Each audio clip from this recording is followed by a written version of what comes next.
العالمين الرحمن الرحيم مالك يوم الدين إياك نعبد وإياك نستعين اهدنا الصراط المستقيم صراط الذين أنعمت عليهم غير المغضوب عليهم ولا الضالين.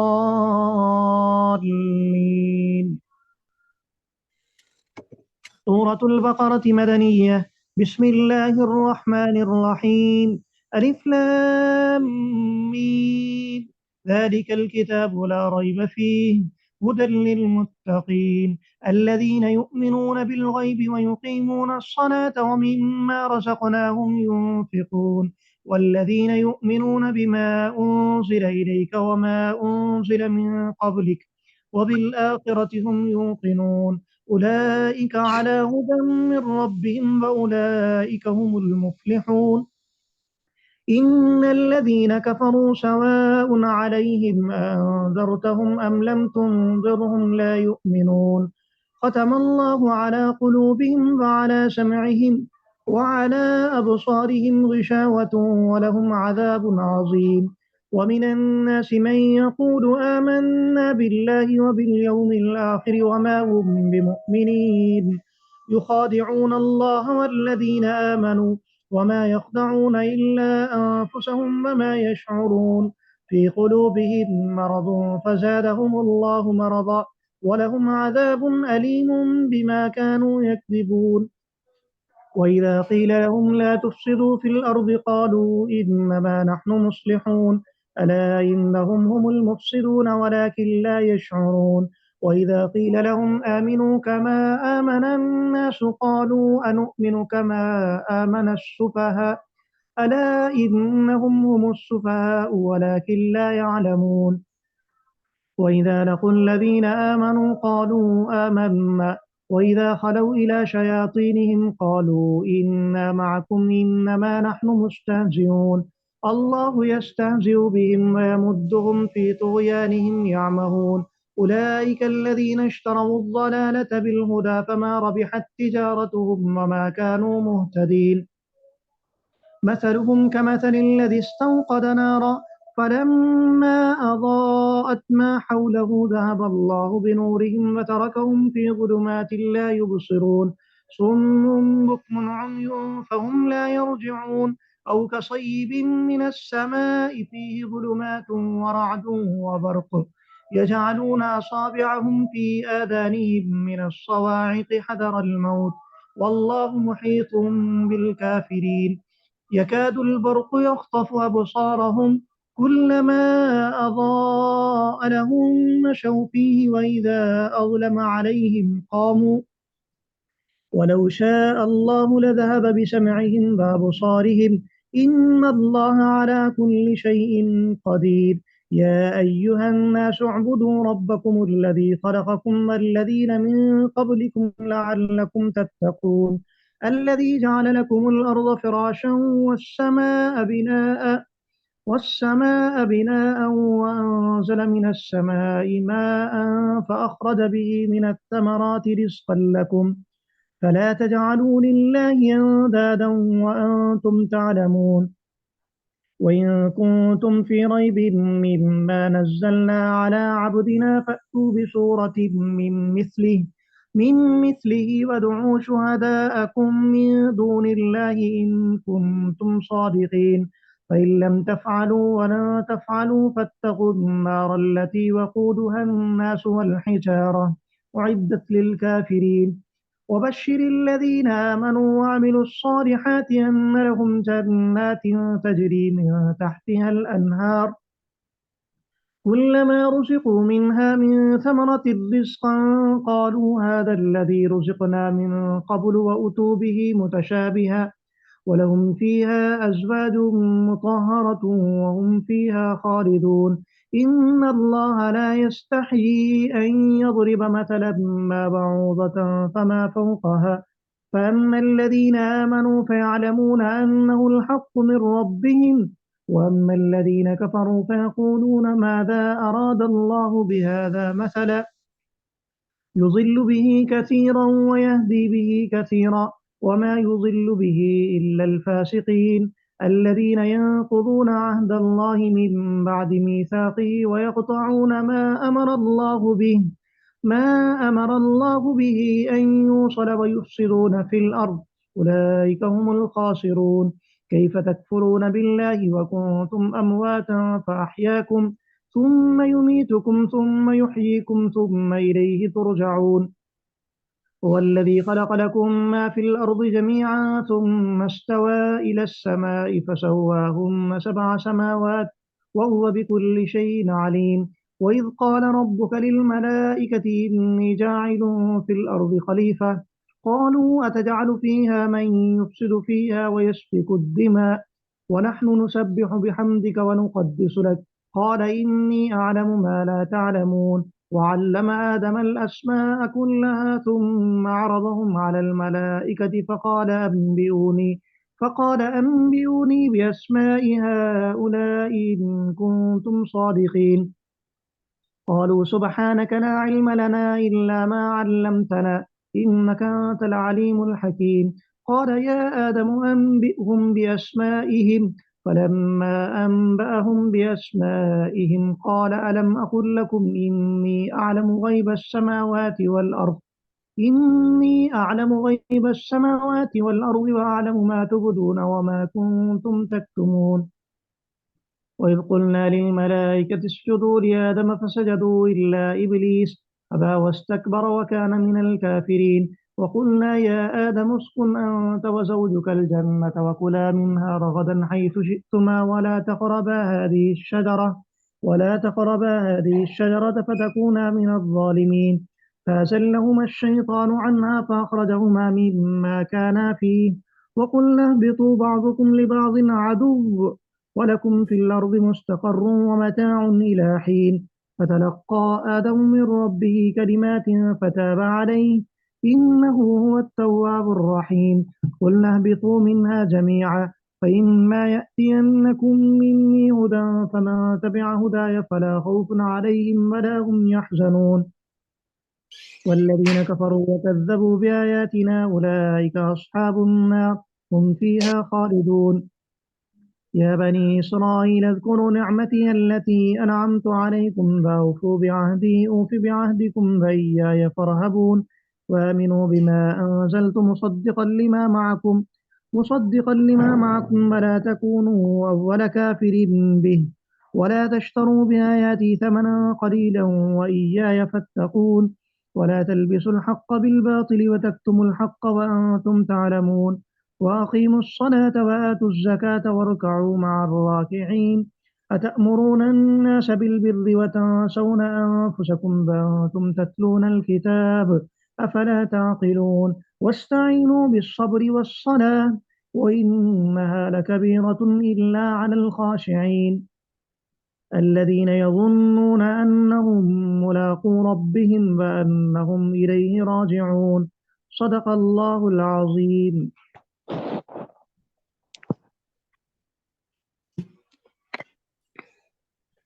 اعوذ باللہ من الشیطان الرجیم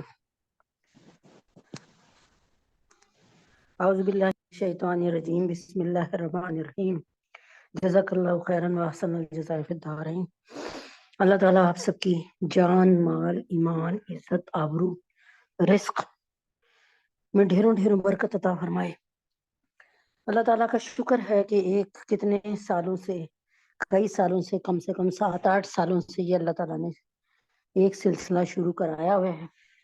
اللہ تعالیٰ قیامت کی صبح تک اس سلسلے کو قبول اور منظور فرمائے اور قیامت کی صبح تک اس سلسلے کو جاری اور ساری رکھوائے۔ اللہ تعالیٰ جتنے لوگ یہاں پہ بیٹھے ہیں ان سب کو نیکی کے کاموں میں بڑھ چڑھ کر حصہ لینے والے اللہ تعالیٰ یہ والا مقام عطا فرمائے، اور ہم سب کا جو ہے آخر اللہ تعالیٰ وہ کلمے کے ساتھ ہو، خاتمہ بالایمان ہو، خاتمہ بالقرآن ہو، خاتمہ بالخیر ہو، خاتمہ بالکلمہ ہو، آسان موت، سہل خاتمہ۔ اللہ تعالیٰ اپنی پسند کی خوبصورت موت عطا فرمائے۔ شروع کرتے ہیں آج وہ کتاب جس کو اللہ تبارک تعالیٰ نے بڑے پیار سے ترتیل کے ساتھ آہستہ آہستہ 23 سالہ دور نبوت میں نازل فرمایا، کیونکہ یہ وہ کتاب ہے، یہ وہ قانون کی کتاب ہے جس نے پوری عمر نہیں قیامت کی صبح تک جاری اور ساری رہنا ہے، اور اسی کے مطابق جو ہے حکم چلیں گے، اسی کے مطابق جو ہے کام ہوگا۔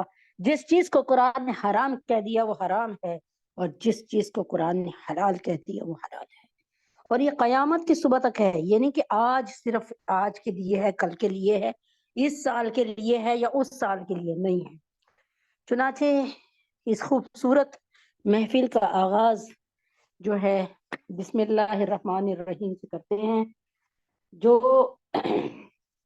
بتا دینا سمجھتی ہوں آپ کو کہ اللہ رب العزت نے 113 دفعہ، بلکہ اگر آپ یوں کریں کہ 114 دفعہ قرآن مجید میں بسم اللہ الرحمن الرحیم کا ذکر کیا، 114، 113 نہیں، 114 دفعہ، تو 114 دفعہ یعنی 113 صورتوں کے شروعات میں اللہ تعالیٰ نے اپنا پتہ، اپنی انٹروڈکشن، اپنی پہچان، اپنی ذات کو بیان کیا۔ کتنی دفعہ؟ 113 دفعہ، یعنی 113، یوں سمجھیں کہ 113 خطوط اللہ کے ہمیں آئے، 113 خطوط میں اللہ تبارک تعالیٰ نے ہمیں 113 خطوط میں اللہ تعالیٰ نے ہمیں یہ بتایا کہ میں جو خط لکھنے والا ہوں، میں تمہیں جو خط لکھنے والا ہوں وہ رحمان اور رحیم۔ اللہ تعالیٰ نے اپنی اور کسی صفات کو ظاہر نہیں کیا۔ بار بار بات کی ابتدا یہاں سے کرتی ہوں کہ اللہ تعالیٰ بہت رحمان اور رحیم ہے۔ اللہ تبارک تعالیٰ کی صفت کو، رحمان کو پہلے لے لیتی ہوں، پھر بعد میں رحیم کو لیتی ہوں، اور اس کے بعد قرآن کا مقدمہ شروع کرتی ہوں۔ اللہ تبارک تعالیٰ اپنی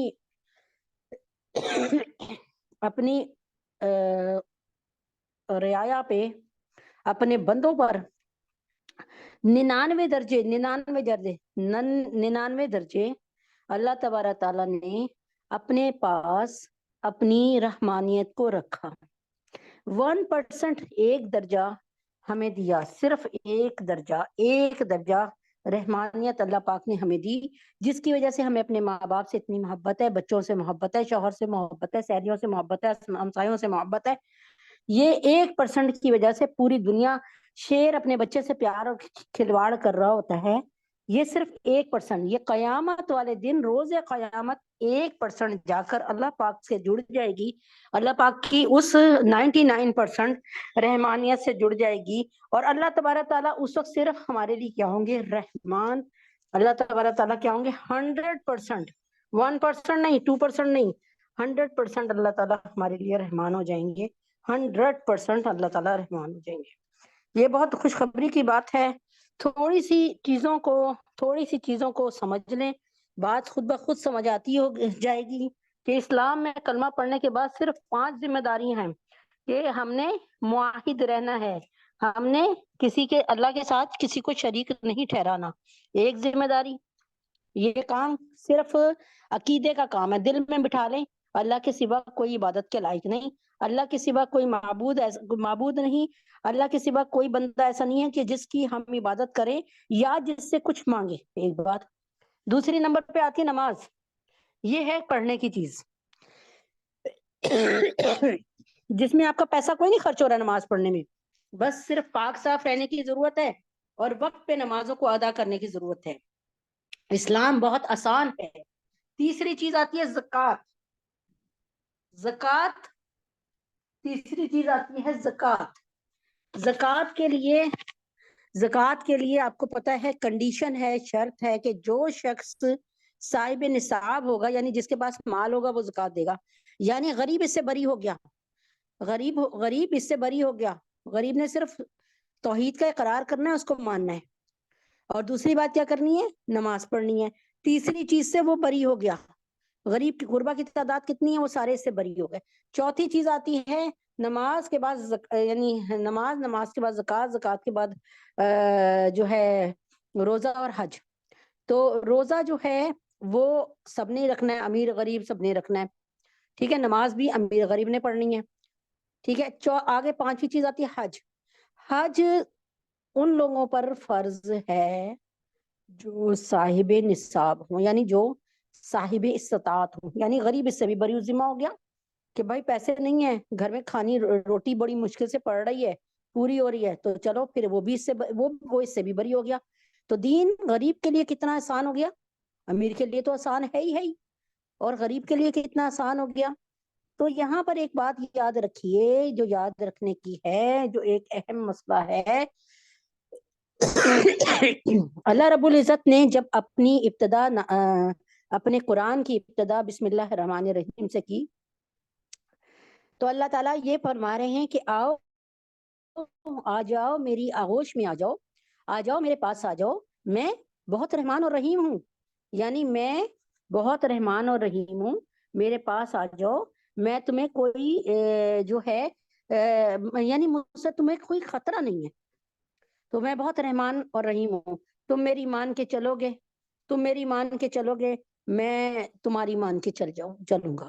ٹھیک ہے، تو بات سمجھ آ گئی ہوگی الحمدللہ رب الرحیم کہ رحمان اللہ تعالیٰ، رحمانیت کی وجہ سے اللہ تعالیٰ نے جو اللہ رب العزت کو مانتے نہیں ہیں، جو اللہ تعالیٰ کو مانتے ہی نہیں ہیں خالق مالک رازق، جو اللہ کو معبود نہیں مانتے، اللہ تعالیٰ رحمان ان کو بھی رزق دے رہا ہے، ان کو بھی بیٹے دے رہا ہے، ان کو بھی بیٹیاں دے رہا ہے، ان کو بھی کھانا دے رہا ہے، ان کو بھی سانسیں دے رہا ہے، ان کو بھی بہترین رزق عطا فرما رہا ہے، ان کو بھی دھوپ دے رہا ہے، ان کو بھی عقل دے رہا ہے، ان کو بھی سنوائی دے رہا ہے، ان کو بھی بینائی دے رہا ہے، ان کو ہر طرح سے اللہ تعالیٰ نواز رہا ہے. جو اللہ کو مانتے نہیں ان کو بھی نواز رہا ہے، اس لیے کہ اللہ رحمان. آگے آتا ہے رحیم. رحیم کی صفت کو سمجھنا ذرا مشکل ہے، لیکن جو شخص ارادہ کر لیتا ہے اور اللہ تعالیٰ سے کہتا ہے کہ اللہ پاک مجھے اپنا قرآن سمجھنے کی توفیق عطا فرما دے، اللہ پاک اس کو سمجھا دیتے ہیں انشاءاللہ. رحیم جو صفت ہے اللہ تعالیٰ کی، میری پیاری بہنوں، اس کا یوز، اس کا استعمال، اس کا اطلاق جو ہے نا وہ اس دنیا میں ہوتا ہے. یہاں پر اللہ تعالیٰ کسی کو پسند فرما لیں کہ یہ ہے تو بت پرست، لیکن اللہ تعالیٰ پسند فرما لیں کہ یہ میں جنت میں بھیجوں گا، اللہ تبارک تعالیٰ اس کو دنیا میں ہی ایسی کسی جو ہے توبہ میں اللہ تعالیٰ دنیا میں ہی اس کو ایسی رائے ہدایت عطا فرمائیں گے کہ اللہ تعالیٰ کے حکم سے وہ ہو جائے گا جنت والا. آپ نے حدیث پاک سنی ہوگی کہ ایک عورت تھی جو فحاشہ تھی، اور ایک کبھی جنگل کی طرف ایک دفعہ گئی، اور اس نے، یہ حدیث پاک ہے، اس نے کیا کیا، ایک پیاسے کتے کو پانی پلایا. اللہ پاک نے اس کے لیے کیا کیا، اللہ پاک نے اس کی بخشش کا، یہ ایک گندے کام کرنے والی کہ اس عمل کو، جو کہ ایک ناپاک جانور اور ایسا جانور جس کو گھروں میں رکھنے کی بھی اللہ نے اجازت نہیں دی، اور فرمایا لا تدخل الملائکۃ بیتا فیہ کلب و تصویر، جس گھر میں کتا اور تصویر ہوں گے اس گھر میں رحمت کے فرشتے نہیں آتے، یعنی فرشتے نہیں آتے. تو کہنے کا کیا مطلب ہے کہ لیکن ایک عورت جو کہ غلط کام کرتی تھی، اللہ تبارک تعالیٰ نے اس کو ایک جو ہے گندے جانور سے، جو کہ ہمارے یہاں حلال بھی نہیں ہے، جو ہمارے ساتھ چھو جائے تو ہمارے کپڑے ناپاک ہو جائیں گے، اس کے ساتھ اچھا سلوک کرنے پہ، پیار اس کے ساتھ رحم دلی کرنے پر اللہ پاک نے اس کو دنیا میں ہی ہدایت عطا فرما دی، اور وہ ہو گئی جنت والی. اب امید ہے کہ کیونکہ اس پر تشریح تو بہت زیادہ ہے، لیکن اللہ کے نبی اکرم صلی اللہ علیہ وسلم فرماتے ہیں جو شخص اپنے ہر کام میں بسم اللہ الرحمن الرحیم پڑھے گا اس کا کام ہمیشہ بابرکت ہوگا، اور جو شخص بسم اللہ الرحمن الرحیم نہیں پڑھے گا تو وہ اس کا کام دم کٹا اور نامراد ہو جائے گا. یہ نبی اکرم صلی اللہ علیہ وسلم کی حدیث پاک کا مفہوم ہے.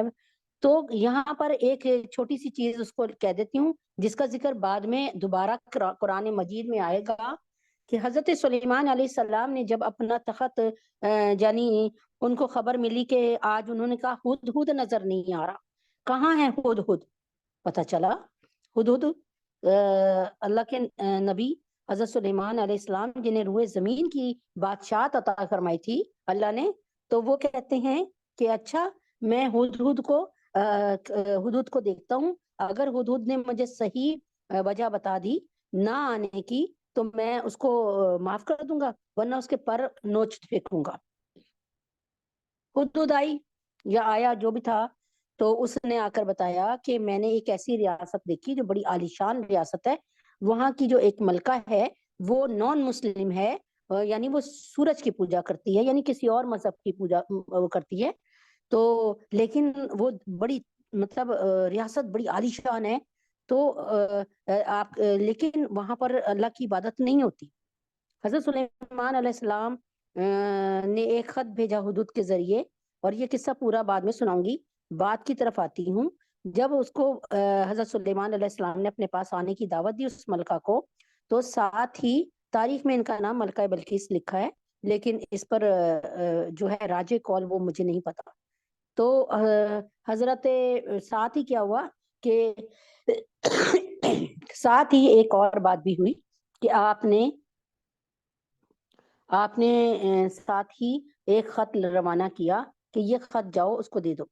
خیر، جو قصہ مختصر کر کے یہ بتاتی ہوں کہ جب وہ آنے پہ راضی ہو گئی حضرت سلیمان علیہ السلام کے پاس، تو حضرت سلیمان علیہ السلام سے حدود نے ان کے تخت کی بہت تعریف کی تھی کہ تخت جو ان کا تخت ہے اس میں بڑے ہیرے جواہرات جڑے ہوئے ہیں اور بڑا خوبصورت اور عالی شان ہے۔ حضرت سلیمان علیہ السلام نے فرمایا ہے کوئی جو ان کا تخت لے کر آئے۔ سارے جنات بیٹھے ہوئے تھے، ان میں سے ایک جنات اٹھ کے کہتا ہے کہ میں یہ تخت لے آؤں گا جب یہ میٹنگ ختم ہو گئی، یعنی اتنی دیر لگے گی مجھے اتنے ہزاروں میل کی مسافت سے تخت لانے میں، کہ جتنے میں آپ یہ 1-2 گھنٹے میں یہاں پہ بیٹھے ہیں، میٹنگ کر رہے ہیں، مجلس کر رہے ہیں، بیٹھک کر رہے ہیں، وہ ختم ہوگی تو میں لے آؤں گا، یعنی اتنی دیر لگے گی مجھے۔ ایک اور بھی تھے جو ان کے وزیر تھے، ان کا نام تھا آصف برقیہ، وہ فرماتے ہیں کہ آپ ابھی پلک بھی نہ جھپکیں گے کہ میں تخت کو حاضر کر دوں گا۔ یہ بہت غور سے سننے والی بات ہے، اور انشاءاللہ آپ کو اس کا جو تتمہ ہے یعنی آخری بات ہے وہ بہت ہلا کے رکھ دے گی، جنہوں نے نہیں سنا ہوگا جو پہلی دفعہ سن رہے ہیں۔ چنانچہ حضرت سلیمان علیہ السلام نے فرمایا کہ ٹھیک ہے تم ہی لے آؤ۔ اچھا جی، آصف برقیہ جو کہ ان کے وزیر بھی تھے، انہوں نے واقعی جیسے کہ نا پلک جھپکنے میں آپ کتنی دفعہ اس وقت تک پلک جھپک چکی ہیں، بار بار انسان وائپر کی حیثیت سے یہ پلک جھپکتا ہے، جو آنکھ میں گندا جاتا ہے اللہ پاک اس کو نکال دیتے ہیں اس سے ذریعے۔ تو ایسے ہی ہوا کہ فوراً ہی وہ تخت حاضر ہو گیا، اور حضرت سلیمان علیہ السلام نے یہ بھی فرمایا تھا کہ اس میں تھوڑی سی چینجز کر دو تاکہ ملکہ جو ہے وہ ذرا پریشان ہو جائے کہ یار یہ میرا ہے، یہ میرا تخت لگ رہا ہے، اچھا میرے تخت میں یہ والے موتی تو نہیں تھے، اس طرح نہ۔ تو حضرت سلیمان علیہ السلام نے یہ کہا کہ تھوڑی سی چینجز بھی کر دو اس میں نا۔ تو آصف برقیہ جو تھے وہ واقعی پل کے پل میں وہ تخت لے کر سامنے آ گیا، اور تخت بھی بہت بڑا تھا، یعنی یہ نہیں تھا کہ چھوٹا سا تخت ہے اٹھایا اور لیا۔ اول تو اتنے میلوں کی بلندی مسافت سے اتنی جلدی آ نہیں سکتا۔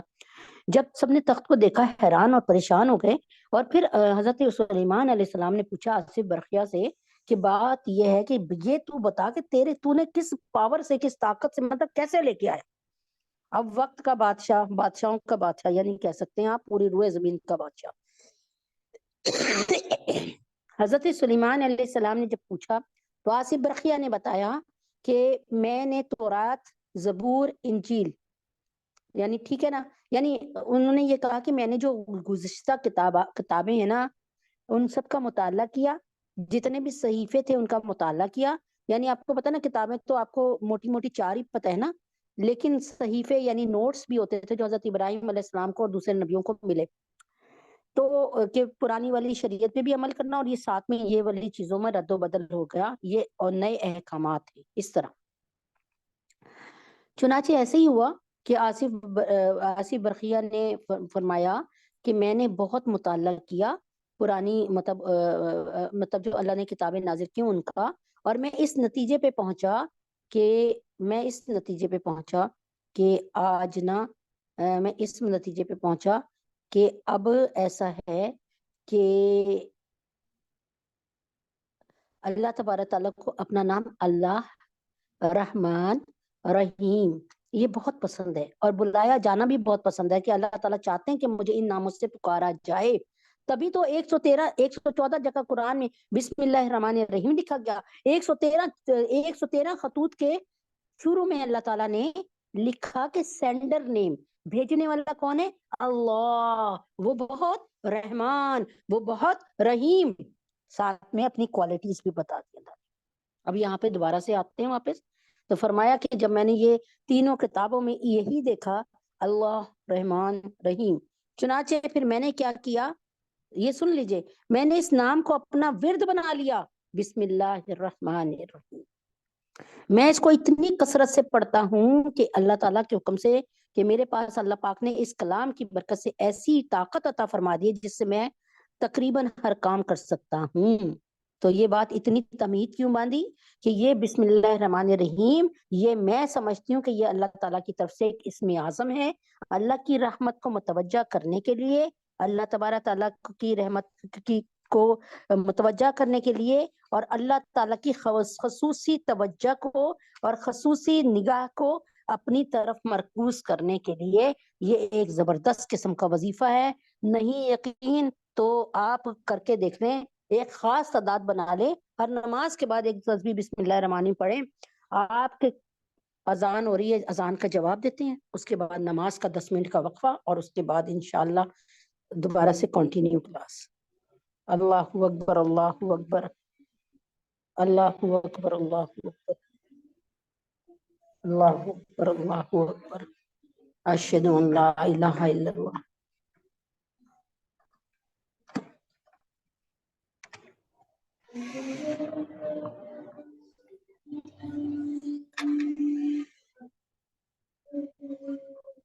اشہد ان لا الہ الا اللہ۔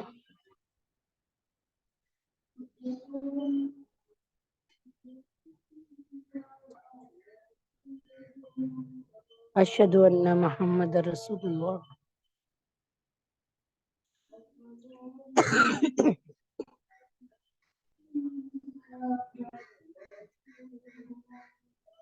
اشہد ان محمد رسول اللہ۔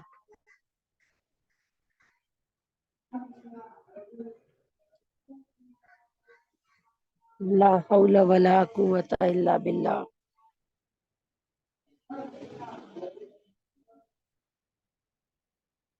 لا حول ولا قوة الا باللہ۔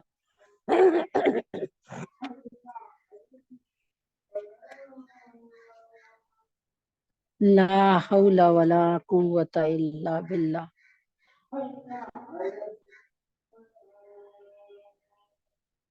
لا حول ولا قوة الا باللہ۔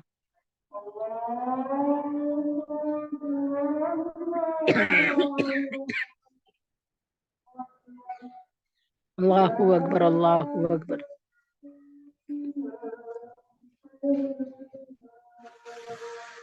لا الہ الا اللہ۔ اللہم صلی علی محمد وعلی آل محمد کما صلیت علی ابراہیم وعلی آل ابراہیم انکا حمید مجید۔ اللہم بارک علی محمد وعلی آل محمد کما بارکت علی ابراہیم وعلی آل ابراہیم انکا حمید مجید۔ اللہم اللہم رب هذه الدعوة التامة والصلاة القائمة آت محمدا الوسیلة والفضیلة وابعثه مقاما محمودا الذی وعدته انک لا تخلف المیعاد۔ یہ نماز 3:58 پر میں اس میٹنگ کو ختم کر رہی ہوں۔ فی الحال 10 منٹ کا وقفہ ہے، 4 بج کر جو ہے انشاءاللہ تعالیٰ یہ 10 منٹ کا، بلکہ 4 بجنے میں ابھی 1 منٹ ہوگا تو میٹنگ کو 2 منٹ ہوں گے، تو انشاءاللہ نہیں انشاءاللہ تعالیٰ بس یہ ختم ہونے والا ہے، انشاءاللہ تعالیٰ 4:08 پر میٹنگ کا آغاز ہوگا۔ السلام علیکم ورحمۃ اللہ وبرکاتہ۔ ایسے ہی رہنے دیں اپنی اپنی میٹنگز کو آن، نماز پڑھ لیجئے، میں بھی ایسے ہی آن رہنے دیتی ہوں۔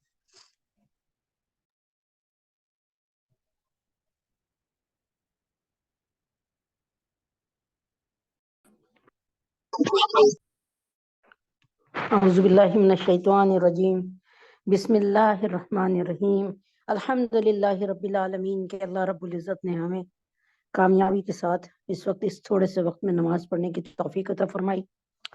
روزانہ نماز کا وقفے کا ٹائم بتا دیا جائے کہ اذانوں کے ساتھ ہی انشاءاللہ تعالی ہم نماز پڑھ لیا کریں گے، پہلے سے اپنا وضو بنا کے رکھ لیا کریں، 10 منٹ میں نماز پڑھ لیا کریں، ساتھ جوائن کر لیا کریں۔ بڑے قیمتی ہیں یہ لمحات، یہ 2 مہینے یعنی یہ 50-60 دن، جس میں ہمیں اللہ تبارک تعالیٰ کا جو ہے قرآن مجید تو سمندر کی طرح ہے، یہ اس کا علم تو ہم کبھی بھی پوری طرح سے مستفید نہیں ہو سکتے، لیکن چلیں اللہ کن باتوں سے ناراض ہوتے ہیں، اللہ کن باتوں سے من جاتے ہیں، اور اللہ رب العزت نے اپنے قرآن میں کیا ہمیں میسج دیا، انشاءاللہ العزیز اس کو لے کر چلیں گے۔ تو شروعات ہے آج سے پہلے جو کہ ہے قرآن کا مقدمہ، وہی اور اس کی حقیقت، غور سے سنیے گا، سب کچھ سمجھ آئے گا انشاءاللہ العزیز۔ اللہ پاک ضرور بالضرور آپ کے میرے بسم اللہ، اللہ تبارک تعالیٰ ضرور بالضرور آپ کے میرے اللہ تعالیٰ علم میں، عمل میں ضرور برکت عطا فرمائیں گے۔ اللہ تبارک تعالیٰ اس محفل کو ضرور ہمارے لیے نجات کا باعث بنائیں گے۔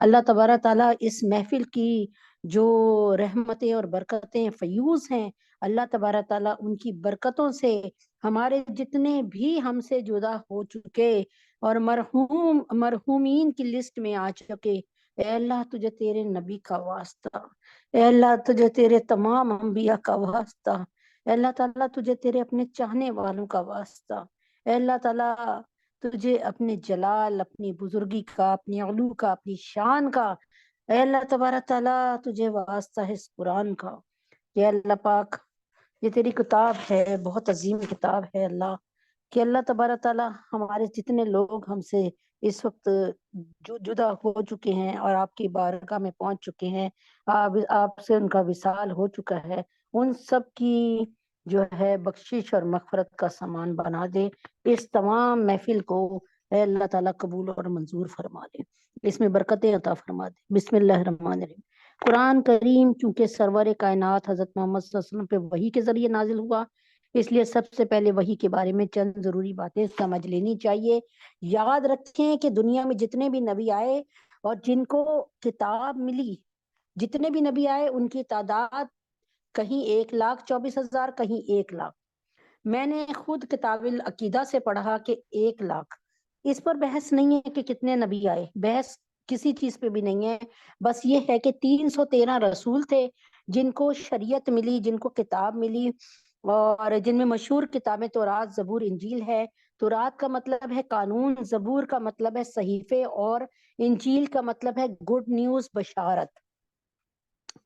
چنانچہ قرآن کریم چونکہ اچھا اب یہ ہے کہ اس کے ساتھ جب کوئی نیا نبی آتا تھا، جیسے حضرت موسیٰ علیہ السلام کے بعد حضرت جو ہے یوشع علیہ السلام آئے، ٹھیک ہے، تو ان کو کیا ہوا، انہوں نے موسیٰ علیہ السلام کی تورات کو پڑھا، اور اگر وہ یعنی ان کے پاس جو نبی نہیں پیغمبر بن کے آیا، رسول بن کے آیا، کیونکہ رسولوں کی تعداد 313 ہے، جن کو نئی کتاب ملی یا نئی شریعت ملی یا شریعت میں کچھ اضافے کے ساتھ کچھ نوٹس ملے، وہ رسول ہیں۔ تو رسولوں کی تعداد صرف 313 ہے اور انبیاء بہت سارے ہیں۔ چنانچہ حضرت محمد صلی اللہ علیہ وسلم جو ہیں وہ رسول تھے جن کو پوری کتاب ملی، اور جو آج سے لے کے یعنی نبی پاک صلی اللہ علیہ وسلم سے لے کے قیامت کی صبح تک یہ کتاب جو ہے وہ اللہ تعالیٰ کی کتاب ہے، اور اسی کی شریعت چلے گی، اسی کا قانون چلے گا۔ اس کے علاوہ تمام انبیاء زندہ ہو کر بھی آ جائیں تو وہ اسی قانون کو قرآن کریم کے قانون پہ ہی اپنی زندگی کو بسر کریں گے۔ قرآن کریم چونکہ سرور کائنات حضرت محمد صلی اللہ علیہ وسلم پہ وحی کے ذریعے نازل کیا گیا، اس لیے سب سے پہلے وحی کے بارے میں چند ضروری باتیں ضرور سمجھ لیجیے۔ ہر مسلمان جانتا ہے کہ اللہ تعالیٰ نے انسان کو اس دنیا میں آزمائش کے لیے بھیجا ہے، لِيَبْلُوَكُمْ أَيُّكُمْ أَحْسَنُ عَمَلًا، اور اس کے ذمے کچھ فرائض عائد کر کے پوری کائنات کو اس کی خدمت میں لگا دی ہے۔ لہٰذا دنیا میں آنے کے بعد انسان کے لیے 2 کام بہت مشکل ہیں۔ ایک یہ کہ وہ اس کائنات سے اور اس میں پیدا کی ہوئی اشیاء سے ٹھیک کام لے، ٹھیک ہے، اور دوسرے یہ کہ یعنی اولاد کیا ہے، اولاد اللہ دیتا ہے کہ اولاد کو ہم نیکی کے رستے پہ لگائیں، اللہ سے اور اللہ کے نبی سے کے رستے پر لگائیں۔ ہمیں گاڑی، ہمیں پیسہ دیتا ہے اللہ تبارک تعالیٰ کہ ہم اس کو اللہ کے لیے اور اللہ کی مخلوق پر خرچ کریں، لیکن ہم اپنا اسٹیٹس بنانے پہ اور اپنے من چاہی خواہشات پر اس پیسے کو لگاتے ہیں۔ دوسرا یہ کہ اس کائنات کو استعمال کرتے ہوئے اللہ تعالیٰ کے احکامات کو مد نظر رکھیں، اس کی بات کو سامنے رکھیں اور کوئی ایسی حرکت نہ کریں جو اللہ رب العزت کی مرضی کے خلاف ہو۔ ان دونوں کاموں کے لیے انسان کو علم کی ضرورت ہے، اس لیے جب تک اسے یہ معلوم نہ ہو کہ اس کائنات کی حقیقت کیا ہے، اس کی کون سی چیز کے کیا خواص ہیں، کیا کوالٹیز ہیں، ان سے کس طرح فائدہ اٹھایا جا سکتا ہے، اس وقت تک وہ دنیا کی کوئی چیز بھی اپنے فائدے کے لیے استعمال نہیں کر سکتا۔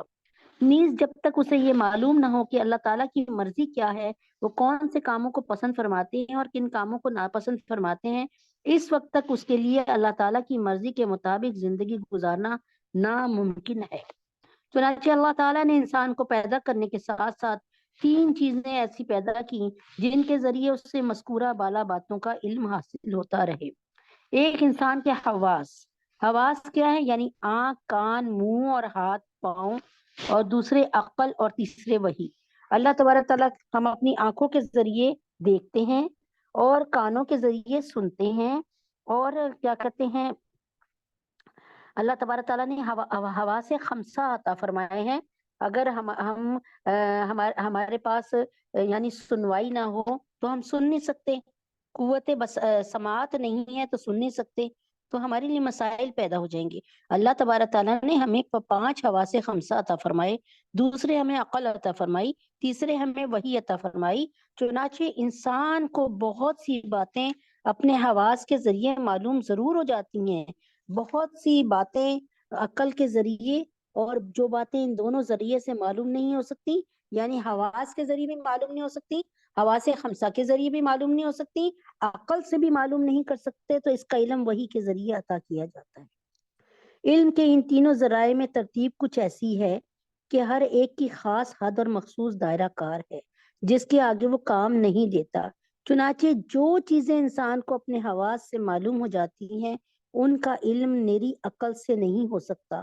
مثلا ایک دیوار کو آنکھ سے دیکھ کر آپ کو یہ علم ہو جاتا ہے کہ اس کا رنگ سفید ہے، لیکن اگر آپ اپنی آنکھوں کو بند کر کے صرف عقل کی مدد سے اس دیوار کا رنگ معلوم کرنا چاہیں تو کبھی آپ کو نہیں معلوم ہو سکتا کہ اس دیوار کا رنگ کیا ہے، کیونکہ آپ کی آنکھیں بند ہیں، وہ دیکھ نہیں رہی۔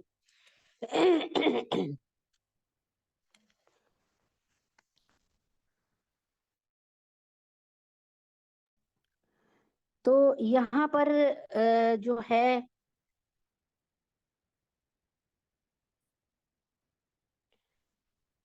اچھا،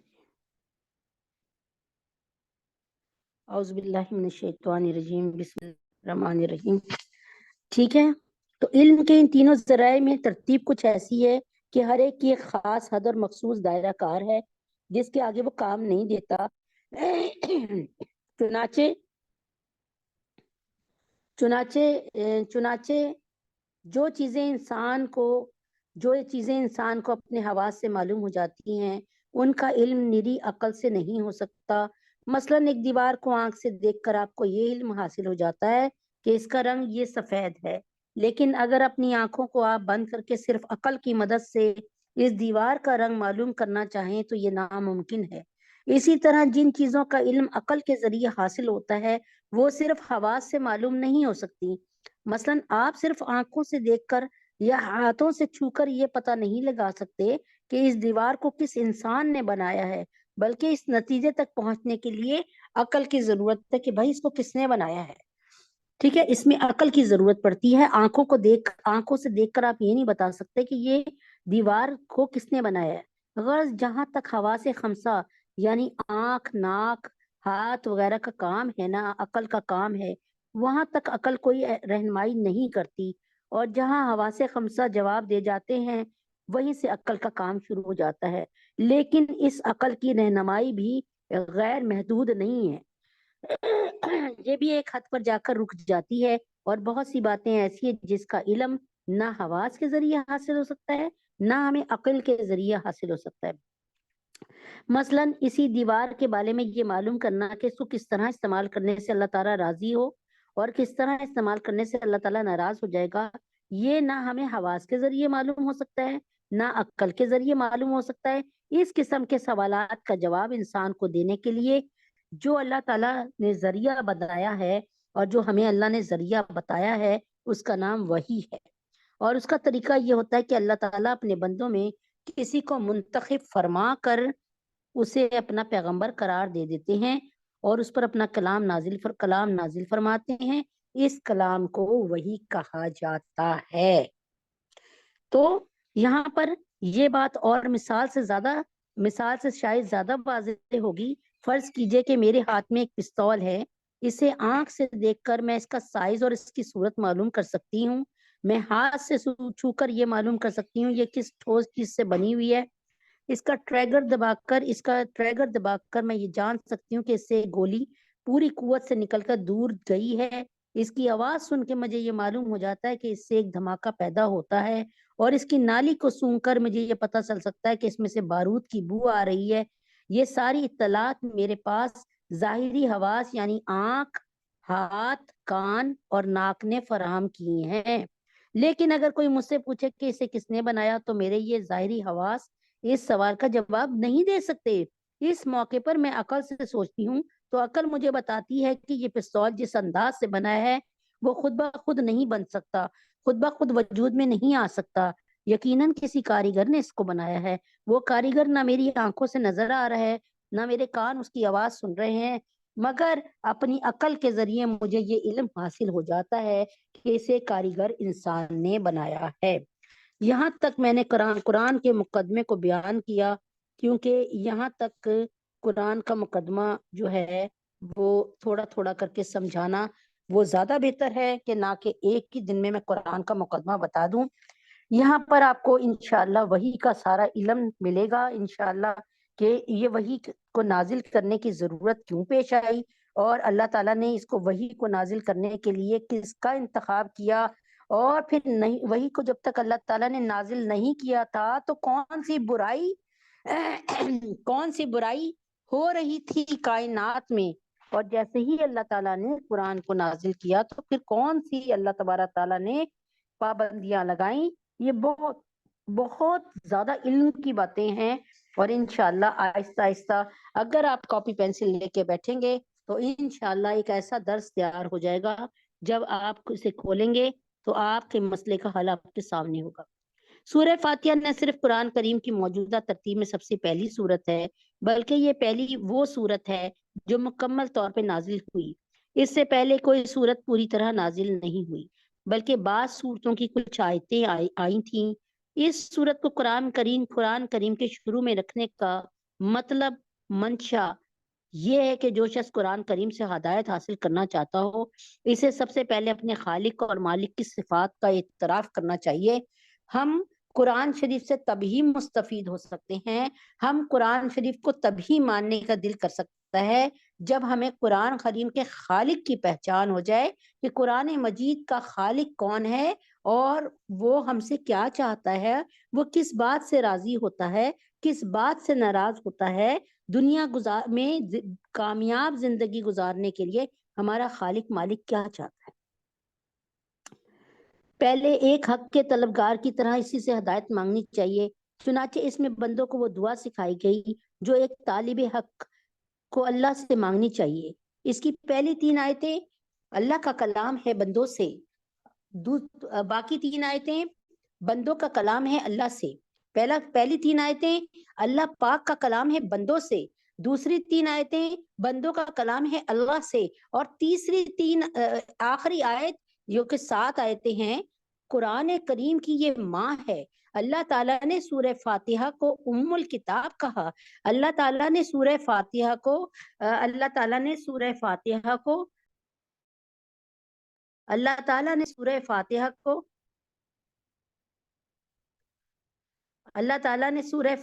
کو ام الکتاب کہا۔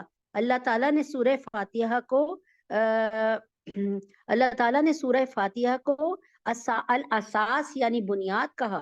اللہ تعالیٰ نے سورہ فاتحہ کو الکنز کہا یعنی خزانہ کہا. اللہ تعالیٰ نے سورہ فاتحہ کو جو ہے پورے قرآن کی ماں کہا. اللہ تعالیٰ نے سورہ فاتحہ کو وافیہ کافیہ کہا، جو ہر ایک کی کمی کو پورا کر دے لیکن اس کی کمی کوئی پورا نہ کر سکے.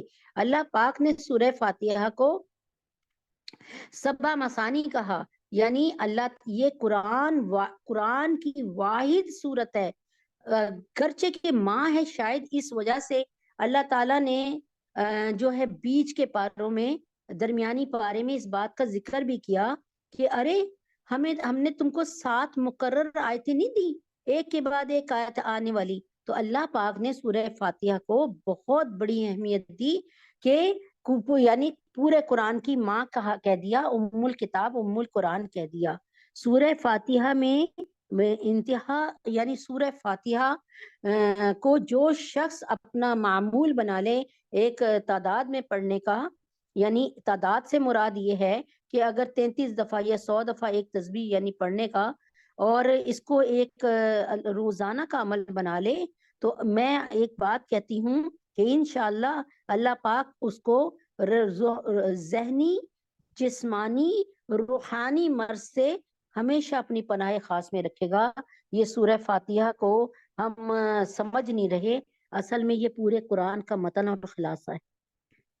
پورا قرآن اس کی تشریح ہے. کیا مطلب کہ ایک حق کے طلبگار کی طرح اس سے ہدایت اللہ تعالیٰ سے مانگنی چاہیے. چنانچہ اس میں بندوں کو وہ دعا سکھائی گئی جو ایک طالب حق کو اللہ سے مانگنی چاہیے، یعنی سیدھے راستے کی دعا. اس طرح اس صورت میں صراط مستقیم یا سیدھے راستے کی جو دعا مانگی گئی، پورا قرآن اس کی تشریح ہے، وہ سیدھا راستہ ہے. یاد رکھیں کہ ایک دفعہ ہمارے اصحاب کا گزر ایک بستی سے ہوا، اور وہاں کے ہمارے اصحاب اس وقت بھوکے بھی تھے اور صحابہ، تو وہاں پر انہوں نے جو ہے کھانا دینے سے انکار کیا. اور اس کے بعد دوڑتا ہوا ان میں سے ایک بندہ آیا اور کہا تم میں سے کسی کو کوئی ایسا منتر آتا ہے؟ ہمارے بادشاہ کو، ہمارے سردار کو ایک بچھو نے کاٹ لیا ہے. تو ایک صحابی رسول جو ہیں وہ آگے بڑھے اور انہوں نے کہا کہ مجھے ایسی دعا آتی ہے. اور اس کے بعد جب انہوں نے جا کر ان پر سورہ فاتحہ کی تلاوت کی اور اس کے بعد اللہ تعالیٰ سے دعا مانگی، الحمدللہ رب العالمین، کہ ان کا سردار بھلا چنگا ہو گیا. انہوں نے ان کو انعامات سے اور کھانے سے نوازا. تو کہنے کا مطلب ہے جب یہ نبی پاک صلی اللہ علیہ وسلم کو پتہ چلا تو نبی پاک صلی اللہ علیہ وسلم نے فرمایا کہ اچھا بتاؤ تم نے کون سی سورت کی تلاوت فرمائی؟ تو صحابی نے فرمایا کہ میں نے سورہ فاتحہ کی. اللہ کے نبی اکرم صلی اللہ علیہ وسلم نے فرمایا اس کو شفاء الکتاب بھی کہتے ہیں. تو یعنی یہ پورے قرآن میں ایسی صورت ہے جس کو پڑھنے سے شفا بھی ملتی ہے. آج بسم اللہ الرحمن الرحیم پہلی 3 آیتیں جو اللہ تعالیٰ کلام فرما رہے ہیں، الحمدللہ رب العالمین، کہ تمام تعریفیں اللہ کی ہیں جو تمام جہانوں کا پروردگار ہے. الرحمن الرحیم، میں نے آپ کو بتایا تھا نا شروع میں کہ رحمان ایسا کہ 99% مہربان ہے، 1% 1% یہ رحمانیت ہم سب کو دی، جس کی وجہ سے شیر اپنے بچے سے محبت کرتا ہے، جس کی وجہ سے ہم اپنے بچوں سے محبت ہے. باجی یہ کیا کہتے ہیں، نرگس باجی کو فون کیجئے، وہ مجھے فون کر رہی ہیں، ان کو منع کیجئے. تو الرحمن الرحیم جو کہ رحمان ہے اور بہت رحیم ہے، اور مالکی یوم الدین، یہ 3 آیتیں. مالکی یوم الدین کہ مالک ہے روز جزا کا دن کا، یعنی جس دن کسی کی سفارش اللہ کی مرضی کے بغیر نہیں سنی جائے گی، جس دن کوئی کسی کے کام نہیں آئے گا، کوئی بستی والا بستی والے کے کام نہیں آئے گا، کوئی سردار اپنی بستی والے کے کام نہیں آئے گا، کوئی بھائی اپنی بھائی کے کام نہیں آئے گا، اور جس دن کوئی بہن اپنی بہن کے کام نہیں آئے گی، دنیا میں کوئی بھی رشتہ اور جس دن کام نہیں آئے گا، تو اللہ تبارک تعالیٰ اس دن کا مالک ہے. ایاک نعبد و ایاک نستعین، اے اللہ ہم اب آتا ہے جو بندے کہیں گے اللہ سے کہ اے اللہ ہم تیری عبادت کرتے ہیں اور تجھ سے مدد چاہتے ہیں. اہدنا الصراط المستقیم، ہمیں چلائیے سیدھے رستے پر، ہمیں چلائیے مستقیم رستے پہ، اس سیدھے رستے پہ جس کا اینڈ جنت ہو. فرمایا صراط الذین انعمت علیہم، یعنی ہمیں ان رستے پہ چلائیے، ان لوگوں کے رستے پہ چلائیے جن پر آپ نے اپنا انعام کیا، یعنی انبیاء کے رستے پہ چلائیے، صدیقین کے رستے پہ چلائیے، شہداء کے رستے پہ چلائیے، صالحین کے رستے پہ چلائیے۔ اے اللہ پاک ہمیں ان چاروں میں سے کسی کے رستے پہ چلا دینا، اللہ پاک ہمیں اس کے رستے پہ نہ چلانا غیر المغضوبی، مغضوب جن پر آپ کا ہر وقت غضب رہتا ہے، جن پر آپ ہر وقت غصے رہتے ہیں، جن سے آپ کو بغض ہے، یعنی اللہ تعالیٰ جن کو بالکل اچھا نہیں سمجھتے، وہ کون ہیں جن پہ اللہ تعالیٰ ہر وقت غصے میں رہتے ہیں؟ وہ ہیں یہودی۔ آپ اس کی تفسیر کو پڑھ لیں، بالکل یہ یہودیوں کے لیے، اور آج بھی یہ یہودی کس طرح مسلمانوں کو جگہ جگہ مار رہے ہیں اور پوری دنیا پہ کس طرح حکومت کر رہے ہیں، یہ آپ کے سامنے ہے۔ اللہ تعالیٰ فرماتے ہیں کہ بچوں ان کے راستے کو، غیر المغضوبی علیہم، اور اللہ تعالیٰ کے علیہم ولا الضالین، اے اللہ ہمیں ان کے راستے پہ نہ چلائیے گا جن سے آپ ہمیشہ ناراض رہتے ہیں، آپ کا غضب اور غصہ رہتا ہے، اور نہ ہمیں ان کے راستے پہ چلائیے گا جو کہ آپ کے راستے سے گمراہ ہو چکے ہیں، آپ کا راستہ چھوڑ کے کسی اور راستے پہ چڑھ چکے ہیں۔ اور یہ عیسائیوں کے لیے، یہ ابھی قرآن کی آیتوں سے ثابت کروں گی میں دونوں باتیں انشاءاللہ العزیز، کہ یہ ضالین، یہ انگریز، یعنی یہ عیسائی راستے سے کیوں بھٹکے ہوئے، گمراہ کیوں ہیں۔ یعنی پہلی جو اللہ تعالیٰ بتا رہے ہیں کیٹیگری، پہلی کیٹیگری بتا رہے ہیں یہودیوں کی، جن سے اللہ تعالیٰ ہمیشہ ناراض رہتے ہیں، اور اللہ تعالیٰ دوسری کیٹیگری بتا رہے ہیں، دوسری قسم بتا رہے ہیں ان کی، کیا کہتے ہیں، نصارہ کی، عیسائیوں کی، جن پر جو راستے سے بھٹکے ہوئے۔ ٹھیک ہے، تمام تعریفیں اللہ کی ہیں جو تمام جہانوں کا پروردگار ہے، جو سب پر مہربان، بہت مہربان ہے، جو روز جزا کا مالک ہے۔ یا اللہ ہم تیری عبادت کرتے ہیں، تجھے سے مدد مانگتے ہیں، ہمیں سیدھے راستے کی ہدایت عطا فرمائیے، ان لوگوں کے راستے کی جن پر تو نے انعام کیا، جن پر آپ کا انعام ہوا، اور نہ کہ ان لوگوں کے راستے کی جن پر آپ کا غضب ہوا، اور نہ ان کے راستے کی جو بھٹکے ہوئے ہیں۔ تو کیا مطلب؟ عربی کے قاعدے سے رحمان کے معنی ہے وہ ذات جس کی رحمت بہت وسیع ہے، ایکسٹینسو، یعنی بہت وسیع رحمتوں کا مالک ہے، یعنی جو اللہ تعالیٰ کو نعوذ باللہ برا بھلا کہتا ہے، اللہ اس کو بھی اولاد دیتا ہے، اس کو بھی بریتھنگ کے لیے، سانس لینے کے لیے آکسیجن سپلائی کرتا ہے، اس کو بھی دھوپ دیتا ہے، اس کو بھی ذہانت دیتا ہے، اس کو بھی بیٹا بیٹی دیتا ہے، اس کو بھی کھانا پینا دیتا ہے، اس کے بھی اس کے گردے مسانے اور اس کا دل جگر سب کام کر رہا ہوتا ہے صحیح صحیح۔ یہ اللہ کی رحمانیت ہے، ورنہ اللہ تعالیٰ تو فوراً پکڑ کے رکھ دے۔ اللہ تعالیٰ وَإِذَا بَطَشْتُمْ بَطَشْتُمْ جَبَّارِينَ، بہت پکی پکڑ کر سکتے ہیں، لیکن اللہ بہت رحمان ہے۔ اللہ تعالیٰ اپنی رحمانیت کی صفت کی وجہ سے ڈھیل دیتے رہتے ہیں۔ رحیم کے معنی وہ ذات جس کی رحمت بہت انٹینسو ہو، یعنی جس پر ہو، مکمل طور پہ ہو۔ میں نے آپ کو بتایا نا، رحمان کے معنی وہ ذات جس کی رحمت بہت وسیع، یعنی ایکسٹینسو ہو، اس رحمت کا فائدہ سب کو پہنچتا ہے، یعنی اس رحمت پھیلی ہوئی ہے، خوشبو کی طرح پھیلی ہوئی ہے، سب فائدہ اٹھا رہے ہیں۔ اور رحیم کے معنی وہ ذات جس کی رحمت بہت زیادہ انٹینسو ہو، یعنی جس پر بھی ہو مکمل طور پہ رحیم ہے۔ اللہ کی رحمت دنیا میں سب کو پہنچتی ہے، جس سے مومن کافر سب فیضیاب ہو کر رزق پاتے ہیں، دنیا کی نعمتوں سے فائدہ اٹھاتے ہیں، اور آخرت میں اگرچہ کافروں پہ رحمت نہیں ہوگی، لیکن جس کسی پر یعنی مومنوں پر ہوگی، مکمل ہوگی، اور نعمتوں کے ساتھ کسی تکلیف کا شائبہ نہیں ہوگا۔ اب آپ دیکھیں، آپ پر اگر اللہ کی رحمت ہے تو آپ یہاں پر بیٹھی سن رہی ہیں، آپ پر یہ اللہ کی رحمت سے سن رہی ہیں، ورنہ آپ کہیں اس وقت میں اپنی فلاں سہیلی سے گوسپ کر لیتی ہوں، میں فلاں ڈرامہ دیکھ لیتی ہوں، فلاں پکچر دیکھ لیتی ہوں۔ تو اگر آپ کسی عمارت کی تعریف کریں تو در حقیقت وہ اس کے بنانے والے کی تعریف ہوتی ہے، لہٰذا اس کائنات میں جس کسی چیز کی تعریف کی جائے وہ بالآخر اللہ ہی کی طرف تعریف جاتی ہے۔ تو یاد رکھیں کہ اگر آپ مجھے کہتی ہیں کہ میرا بیٹا بہت ذہین ہے، ایک ہفتے میں 2 لاکھ روپے کما کر لے آتا ہے، تو آپ کے بیٹے کی ذہانت کس نے دی؟ اللہ نے۔ آپ کہیں میری بیٹی بہت خوبصورت ہے، جو اس کو دیکھتا ہے اس کو کہتا ہے کہ بہت خوبصورت ہو، اور اس کو دل کرتا ہے کہ دیکھے جاؤ۔ تو آپ کی بیٹی کو خوبصورتی عطا کس نے فرمائی؟ اللہ رب العزت نے. ہر چیز کا، ہر نعمت کا مالک اللہ ہے. جب چاہے اپنی نعمت کو کھینچ لے، جب چاہے اپنی نعمت کو لے لے. یہ قرآن کریم کی سب سے لمبی صورت ہے. کیا ہے؟ سورۃ البقرہ. یہ قرآن کریم کی سب سے لمبی صورت ہے. اس کی آیت 67 تا 73 یعنی 67 سے 73 تک اس گائے کا واقعہ ہے جسے ذبح کرنے کا حکم بنی اسرائیل کو دیا گیا تھا. اس لیے سورت کا نام بقرہ ہے، کیونکہ بقرہ عربی میں گائے کو کہتے ہیں. ہاں یاد رکھیں 10 جانور ایسے ہیں حدیث پاک کے مطابق جو جنت میں جائیں گے ہر صورت، اور ہم حضرت انسان کا نہیں پتا کہ ہم جنت میں جاتے ہیں یا نعوذ باللہ اللہ تعالی ہمیں جہنم میں دھکیل دیتے ہیں.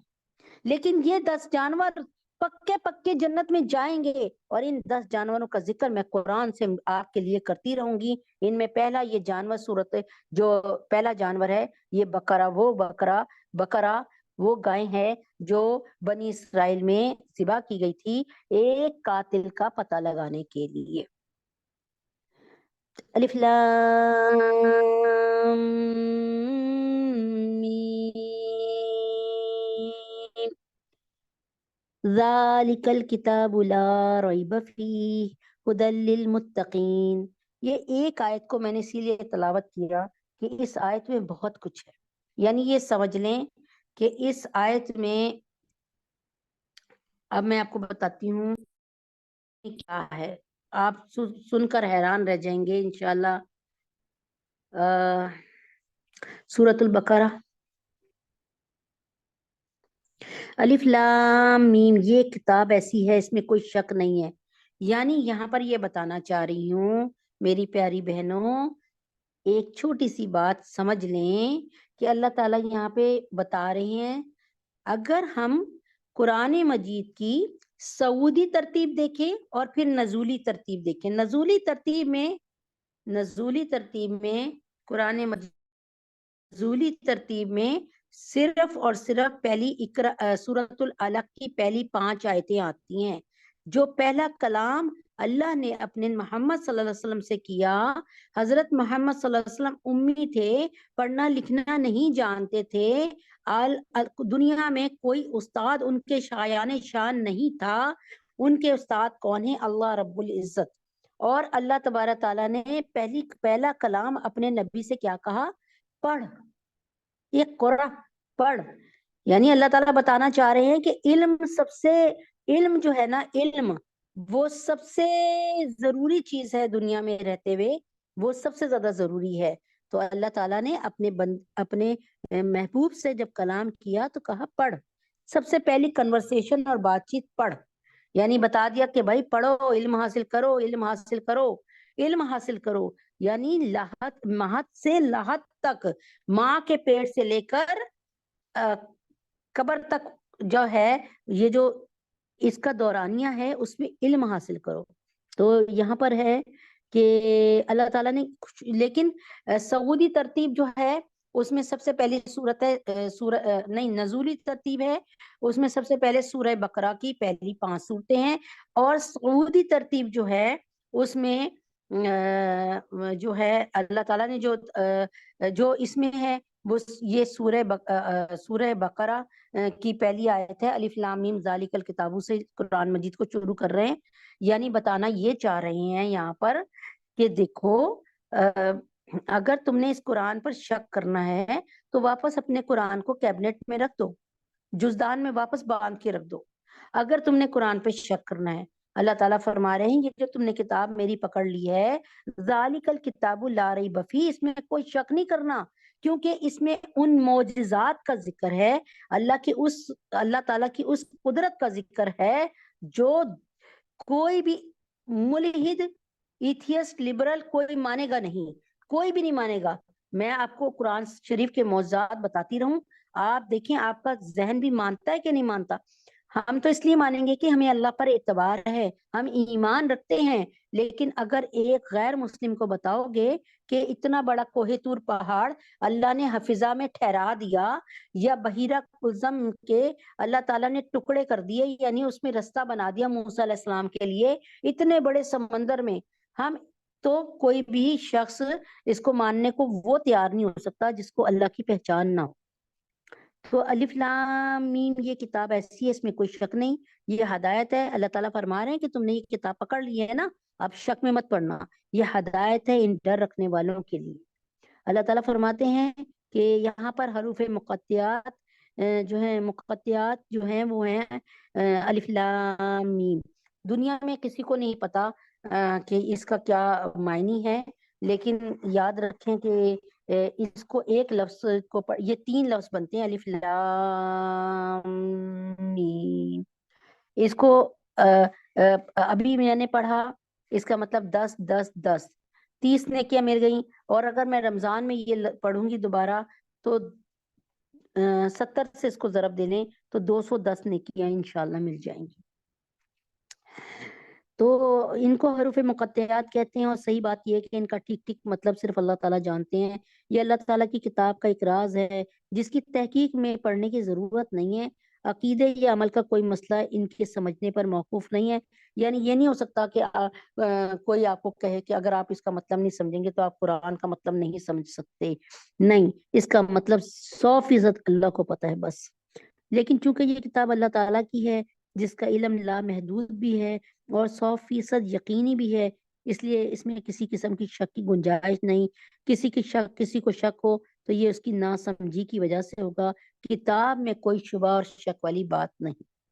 اگرچہ قرآن کریم نے صحیح رستہ ہر ایک کو دکھایا ہے، خواہ وہ مومن ہو یا کافر ہو، اس لیے اس معنی کے لحاظ سے اس کی ہدایت سب کے لیے ہے، لیکن نتیجے کے اعتبار سے دیکھا جائے تو اس کی ہدایت کا فائدہ انہی کو پہنچتا ہے جو قرآن مجید کی بات مانتے ہیں، احکامات کو مانتے ہیں، اور پھر اس کے مطابق اپنی زندگی گزار دیتے ہیں۔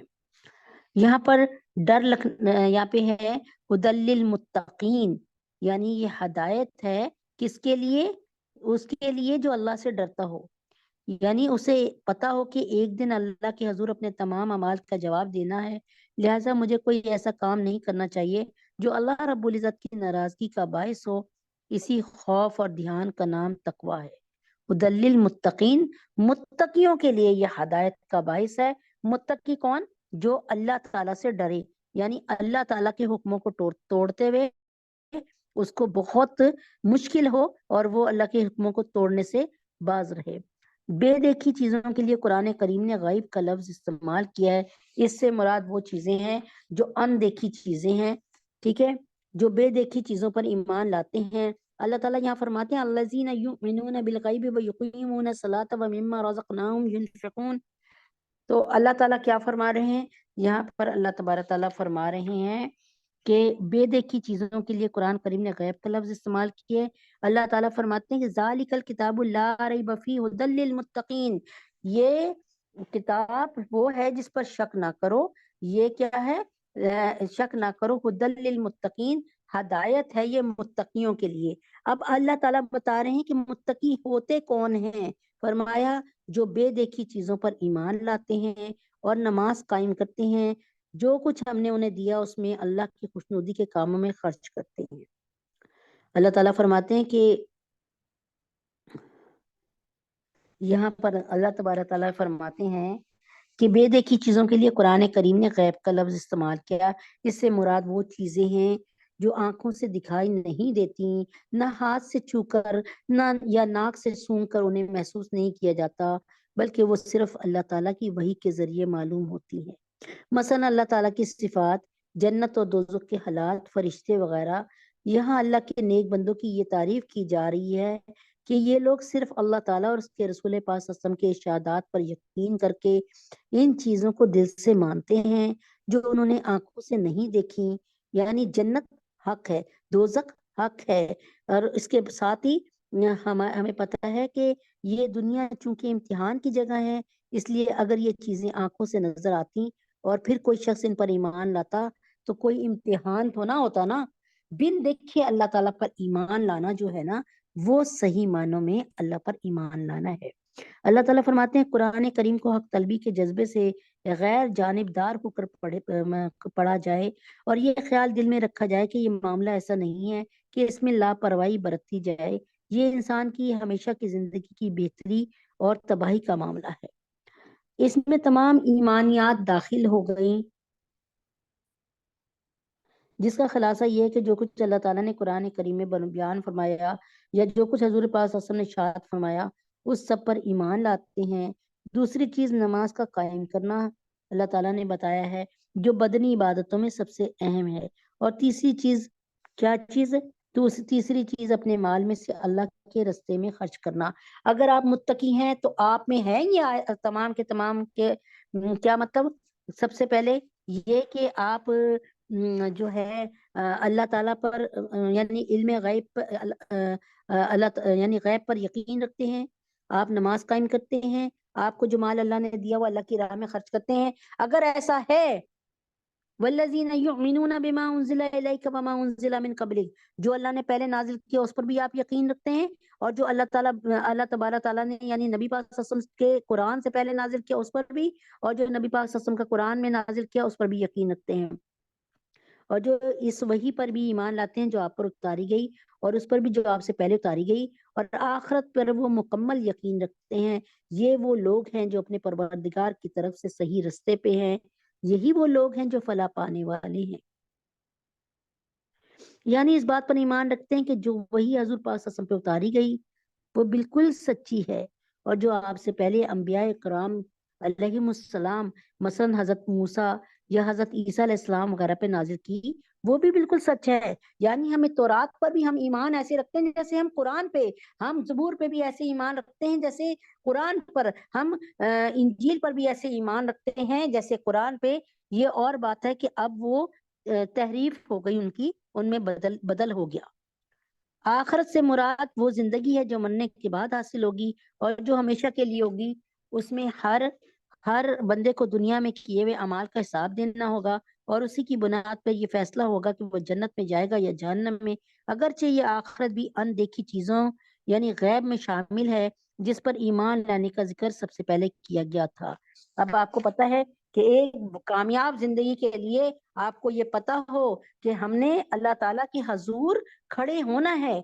جب آپ کو پتہ چلے گا کہ اللہ کے حضور کھڑے ہونا ہے تبھی آپ ایک اچھی زندگی گزار سکتے ہیں، کیونکہ اللہ نے فرمائے وَلِمَنْ خَافَ مَقَامَ رَبِّهِ جَنَّتَانِ، جو میرے سامنے کھڑا چوری کرنے کا دل کر رہا ہے، ڈرامہ دیکھنے کا دل کر رہا ہے، پکچر دیکھنے کا دل کر رہا ہے، کوئی غلط کام کرنے کا دل کر رہا ہے، لیکن اللہ نے منع فرمایا ہے جب روز قیامت میرا رب مجھ سے پوچھے گا تو میں کیا جواب دوں گا، یہ سوچ کر گناہ کو چھوڑ دینا۔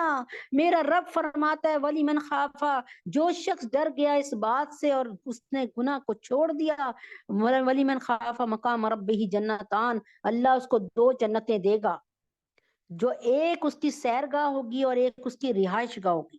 اللہ تعالیٰ کے نبی اکرم صلی اللہ علیہ وسلم فرماتے ہیں کہ جو سب سے ادنا جنت ہوگی نا، جو سب سے ادنا جنت وہ اس دنیا سے 10 گنا بڑی ہوگی۔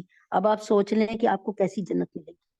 بے شک وہ لوگ جنہوں نے کفر اپنا لیا ان کے حق میں دونوں باتیں برابر ہیں، چاہے آپ ان کو ڈرائیں یا نہ ڈرائیں، وہ ایمان نہیں لائیں گے۔ اللہ نے ان کے دلوں پر اور ان کے کانوں پر مہر لگا دی ہے اور ان کی آنکھوں پر پردہ پڑا ہوا ہے، اور وہ ان کے لیے زبردست عذاب ہے۔ یہاں ان کافروں کا ذکر ہو رہا ہے جنہوں نے یہ طے کر لیا تھا چاہے کتنی واضح اور روشن دلیل ان کے سامنے آ جائیں وہ کبھی حضرت صلی اللہ علیہ وسلم کی دعوت پر ایمان نہیں لائیں گے۔ حضرت عبداللہ بن عباس رضی اللہ عنہ نے اس آیت کی تفسیر میں فرمایا یہ وہ لوگ ہیں جو کفر پہ اڑ گئے اور ترجمے میں کفر یعنی کیا کیا، کفر کو اپنا لیا۔ یہاں پہ لکھا ہے ترجمے میں کہ کفر اپنا لیا کے الفاظ اسی مفہوم کو ادا کرنے کے لیے استعمال کیے گئے ہیں جس کے لیے اللہ نے لکھا یا الذین کفروا، وہ لوگ جو کافر ہوئے، یعنی اللہ تعالیٰ کی طرف سے یہ سند تھی کہ اب یہ کبھی ایمان نہیں لائیں۔ قرآن کریم نے انبیاء علیہم السلام کی دعوت کو بکثرت ڈرانے سے تعبیر فرمایا ہے، کیونکہ تمام انبیاء اللہ تعالیٰ سے تعلق کو مضبوط فرماتے تھے، اس لیے بھیجے گئے تھے، اور اللہ کے عذاب سے اور جہنم سے ڈرانے والے تھے۔ آپ چاہے اللہ تعالیٰ یہاں فرماتے ہیں، لہٰذا آیت کا مطلب یہ ہے آپ چاہے ان کو دعوت دیں یا نہ دیں، ان کے سامنے دلائل پیش کریں یا نہ کریں، چونکہ انہوں نے جو ہے وہ کفر کو اپنا لیا ہے اور یہ کفر تہیہ کر لیا ہے کہ کوئی بات نہیں ماننی، اس لیے وہ ایمان نہیں لائیں گے۔ یعنی کیا؟ بے شک وہ لوگ جنہوں نے کفر اپنا لیا ہے ان کے حق میں دونوں باتیں برابر ہیں، چاہے آپ ان کو ڈرائیں یا نہ ڈرائیں، وہ ایمان نہیں لائیں گے۔ اللہ نے ان کے دلوں پر، ان کے کانوں پہ مہر لگا دی، ان کی آنکھوں پہ پردہ پڑا ہے، ان کے لیے زبردست عذاب ہے۔ یعنی اللہ تعالیٰ کی طرف سے ان کے دل پر کیوں مہر لگا دی گئی؟ جس کے بعد اس سے حق کو قبول کرنے کی صلاحیت ہی ختم ہو جاتی ہے، کیونکہ اللہ تعالیٰ جانتے تھے کہ یہ کسی صورت بھی اسلام نہیں لائیں گے، حق تعالیٰ کو نہیں مانیں گے۔ اللہ تعالیٰ اس حالت سے محفوظ رکھے، لہٰذا اس پر یہ شبہ نہیں ہونا چاہیے کہ جب خود اللہ تعالیٰ نے ان کے دل پر مہر لگا دی تو وہ معذور ہو گئے۔ اس لیے یہ مہر لگانا خود انہی کی ضد اور یہ تہیہ کرنے کا نتیجہ ہے کہ حق بات نہیں ماننی۔ یہاں پر مہر لگانے سے مطلب یہ ہے کہ اللہ تعالیٰ کو پتا تھا ان کے سامنے جتنے مرضی دلائل لے آئیں، جتنے مرضی معجزات لے آئیں، لیکن ان کے اندر جو ان کی نیچر میں سختی ہے نا، یہ کبھی بھی ایمان والے نہیں بن سکتے، کیونکہ یہ اللہ تعالیٰ ان کا فیوچر کا حال بتا رہے ہیں۔ اس کی مثال میں یوں دیتی ہوں کہ ایک آدمی کو آپ نے دیکھا کہ وہ درخت کی ایک شاخ پہ بیٹھا ہے اور درخت کو کاٹ رہا ہے، تو آپ کہتے ہیں اس کو کہ یہ آدمی جو ہے نا 5 منٹ کے اندر اندر جو ہے وہ زمین پہ گر جائے گا، تو اس کا مطلب، اور مطلب چوٹیں لگ جائیں گی، تو اس کا مطلب یہ نہیں ہے کہ آپ اس کے لیے بد دعا کر رہے ہیں، بلکہ آپ حالات کو دیکھ کر اندازہ لگا رہے ہیں کہ یہ ایسا بے وقوف ہے کہ جس شاخ پر بیٹھا ہے اسی شاخ کو کاٹے چلا جا رہا ہے۔ کچھ وہ لوگ ہیں جو کہتے ہیں ہم اللہ اور یوم آخرت پہ ایمان لائے، حالانکہ وہ حقیقت میں مومن نہیں ہے۔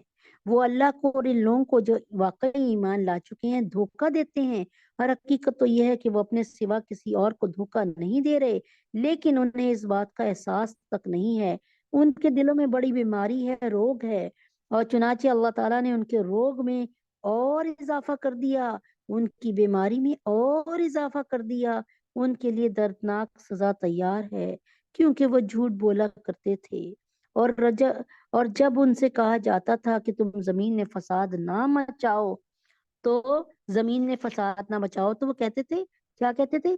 کہتے تھے کہ قالو انما نحن مصلحون، ہم تو اصلاح کرنے والے ہیں، ہم کون سی جو ہے فساد مچانے والے ہیں۔ یعنی بظاہر تو وہ اللہ اور مسلمانوں کو دھوکہ دینا چاہتے ہیں، لیکن حقیقت یہ ہے کہ خود اپنے آپ کو دھوکہ دے رہے ہیں، کیونکہ اس دھوکے کا انجام خود ان کے حق میں برا ہوگا۔ بچہ ہے، پیپر آنے والا ہے، کتاب کے اندر ایک موبائل رکھ کے یوز کر رہا ہے یا کوئی ناول پڑھ رہا ہے، ماں سمجھ رہی ہے کہ وہ پڑھ رہا ہے، اب وہ بچہ کس کو دھوکہ دے رہا ہے؟ وہ اپنی ذات کو دھوکہ دے رہا ہے، ماں کو نہیں دھوکہ دے رہا، کیونکہ امتحان میں وہ پھر فیل ہو جائے گا نہ پڑھنے کی وجہ سے۔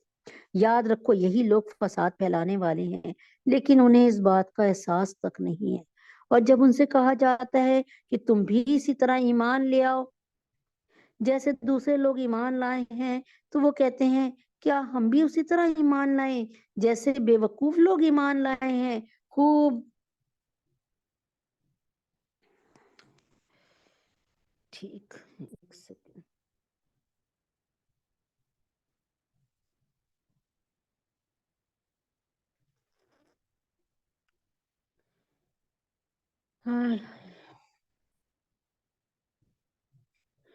تو ایسا ہے کہ یہ سارے کے یہ کافر یہ سمجھتے تھے کہ یہ کافر یہ سمجھتے تھے کہ جو ہیں یہ مسلمان بے وقوف ہیں، ٹھیک ہے، وہ سمجھتے تھے یہ بے وقوف ہیں، انہوں نے بت پرستی کو چھوڑ کر جو ہے وہ کر لیا ایسے۔ تو یاد رکھو یہی لوگ فساد پھیلانے والے ہیں، لیکن انہیں اس بات کا احساس نہیں ہے، اور جب ان سے کہا جاتا ہے تم بھی اسی طرح ایمان لے آؤ جیسے دوسرے لوگ ایمان لائے ہیں، تو وہ کہتے ہیں کیا ہم بھی اسی طرح ایمان لے آئیں جیسے یہ بے وقوف لوگ ایمان لائے ہیں۔ خوب اچھی طرح یہ سن لو کہ یہی لوگ بے وقوف ہیں، لیکن وہ یہ بات جانتے نہیں، اور جب یہ ان لوگوں سے ملتے ہیں جو ایمان لا چکے ہیں یعنی مومنوں سے ملتے ہیں تو کہتے ہیں ہم لے آئے ہیں ایمان، اور جب یہ اپنے شیطانوں کے پاس تنہائی میں جاتے ہیں تو کیا کہتے ہیں کہ وَإِذَا خَلَوْا إِلَىٰ شَيَاطِينِهِمْ تو قَالُوا إِنَّا مَعَكُمْ، کہتے ہیں اپنے جیسے لوگوں سے ہم تو تمہارے ساتھ ہیں، انما نحن مستہزئون، ہم تو ان کے ساتھ مخوالی کر کے آئے ہیں، ان کو بے وقوف بنا کر آئے ہیں، ٹھیک ہے، تو کہتے ہیں ہم تمہارے ساتھ ہیں، ہم تو مذاق کر رہے تھے۔ اللہ ان سے مذاق کا معاملہ، اللہ تعالیٰ فرماتے ہیں اللہ یستہزئ بہم ویمدہم فی طغیانہم یعمہون، اللہ تعالیٰ فرماتے ہیں اللہ ان سے مذاق کا معاملہ کرتا ہے اور انہیں ایسی ڈھیل دیتا ہے کہ وہ اپنی سرکشی میں بھٹکتے رہے، یعنی وہ سمجھ رہے ہیں کہ ہم بہترین راہ پر ہیں، اصل میں اللہ بھی مذاق ان سے کر رہا ہے، وہ اللہ سے مذاق کر رہے ہیں اور اللہ ان سے مذاق کر رہے ہیں کہ ان کو کچھ نہیں کہہ رہے، بلکہ ان کو آخرت میں ایک دم سے پکڑ لیں گے۔ یہ وہ لوگ ہیں جنہوں نے ہدایت کے بدلے گمراہی خرید لی، لہٰذا نہ ان کی تجارت میں نفع ہوا، نہ انہیں صحیح رستہ نصیب ہوا۔ ان کی مثال اس شخص کی ہے جس نے ایک آگ روشن کی، پھر جب اس آگ نے ان کے ماحول کو روشن کر دیا، ارد گرد سارا روشن ہو گیا، تو اللہ نے ان کا نور سلب کر لیا، انہیں اندھیروں میں چھوڑ دیا، انہیں کچھ سجائی نہیں دیتا، وہ بہرے ہیں، گونگے ہیں، اندھے ہیں، چنانچہ اب وہ واپس نہیں آئیں گے۔ یعنی نبی پاک صلی اللہ علیہ وسلم نور لے کر آ گئے، نورانی صورت، نورانی اعمال، نورانی کلام لے کر آ گئے، نورم نور ہو گیا سارا مکہ، لیکن اب کیا ہوگا کہ لیکن کیا ہوا، یہ نور ان تک پہنچا لیکن انہوں نے قبول نہیں کیا اس کو، تو کیا ہوا، اندھیرے میں رہ گئے۔ یا پھر ان منافقوں کی مثال ایسی ہے جیسے آسمان سے برستی ایک بارش ہو جس میں اندھیریاں بھی ہوں، گرج بھی ہو، چمک بھی ہو، وہ کڑکوں کی آواز پر موت کے خوف سے اپنی انگلیاں اپنے کانوں میں دے لیتے ہیں۔ یہاں سے ان منافقوں کی مثال دی جا رہی ہے جو اسلام کے واضح دلائل سامنے آنے کے باوجود نفاق کی گمراہی میں پھنسے رہے، منافقت کرتے رہے۔ اسلام کے واضح دلائل کو آگ کی روشنی سے تشبیہ دی گئی ہے، جس طرح اس روشنی سے ماحول کی چیزیں صاف نظر آنے لگتی ہیں، اسی طرح اسلام کے دلائل سے حقیقت ان پہ واضح ہو گئی، لیکن پھر ضد اور انات کی وجہ سے اپنی جو ہے نا اپنے پرانے دین سے لپٹنے کی وجہ سے اللہ تعالیٰ نے یہ روشنی ان سے سلب کر لی، چھین لی، اور وہ دیکھنے کی قوت سے محروم ہو گئے، یعنی ان کو حق راستہ ہی نہیں سمجھتا۔ منافقی کی پہلی مثال تو ان منافقین سے متعلق تھی جو اسلام کے واضح دلائل سامنے آنے کے باوجود خوب سوچ سمجھ کر کفر اور نفاق کا راستہ اختیار کیے ہوئے تھے۔ اب منافقین کی اس گروہ کی مثال دی جا رہی ہے جو اسلام لانے کے بارے میں جو ہے شک میں پڑے ہوئے ہیں۔ جب اسلام کی حقانیت کے دلائل سامنے آتے ہیں تو ان کے دل میں اسلام کی طرف جھکاؤ پیدا ہو جاتا ہے اور وہ اسلام کی طرف بڑھنے لگتے ہیں، لیکن جب اسلامی احکام کی ذمہ داری، حلال اور حرام کی باتیں سامنے، نماز پڑھنے کا حکم آ رہا ہے، برائی سے بچنے کا حکم آ رہا ہے، شراب چھوڑنے کا حکم آ رہا ہے، بت پرستی چھوڑنے کا حکم آ رہا ہے، تو وہ اپنی خود غرضی کی وجہ سے رک جاتے ہیں۔ اللہ نے کافروں کو گھیرے میں لے رکھا ہے، ایسا لگتا ہے بجلی ان کی آنکھوں کو اچک لے جائے گی۔ جب بھی بجلی ان کے لیے روشنی کر دیتی ہے وہ اس روشنی میں چل پڑتے ہیں، راستہ دیکھتے ہیں اور چل پڑتے ہیں، اور جب وہ ان پر اندھیرا کر دیتی ہے تو کھڑے رہ جاتے ہیں، اور اگر اللہ چاہتے تو ان کے سننے اور دیکھنے کی طاقتوں کو چھین لیتے، بے شک اللہ ہر چیز پر قدرت رکھتے ہیں۔ اے لوگوں، اپنے اس پروردگار کی عبادت کرو جس نے تمہیں اور ان لوگوں کو پیدا کیا جو تم سے پہلے گزرے تاکہ تم متقی بن جاؤ۔ یہاں پر اسلام کی طرف جھکاؤ، اچھا یہاں پر اللہ تبارک تعالیٰ فرماتے ہیں اسلام کو ایک برستی ہوئی بارش سے تشبیہ دی، اس میں کفر و شرک کی خرابیوں کا جو بیان ہے اسے اندھیروں سے، اور اس میں کفر و شرک پر عذاب کی جو دھمکیاں ہیں اسے گرج سے تشبیہ دی گئی۔ اللہ تعالیٰ نے قرآن کریم میں حق کے جو دلائل اور حق کو تھامنے والوں کے لیے جنت کے جو وعدہ کیے ہیں انہیں بجلی کی روشنی سے، اور جب یہ روشنی ان کے سامنے چمکتی ہے تو وہ چل پڑتے ہیں، مگر کچھ دیر میں ان کی خواہشات کی ظلمت ان پر چھا جاتی ہے، یعنی جب وہ دیکھتے ہیں نا کہ ہم اللہ کی مان کے چلیں گے تو جنت ملے گی، اللہ خوش ہوگا، رزق میں فراوانی دے گا، تو وہ چل پڑتے ہیں، لیکن تھوڑی دیر بعد نہ گھبرا جاتے ہیں کہ یار یہ اتنی سختیاں، بڑا مشکل ہے، اسلام میں بڑی پابندیاں ہیں۔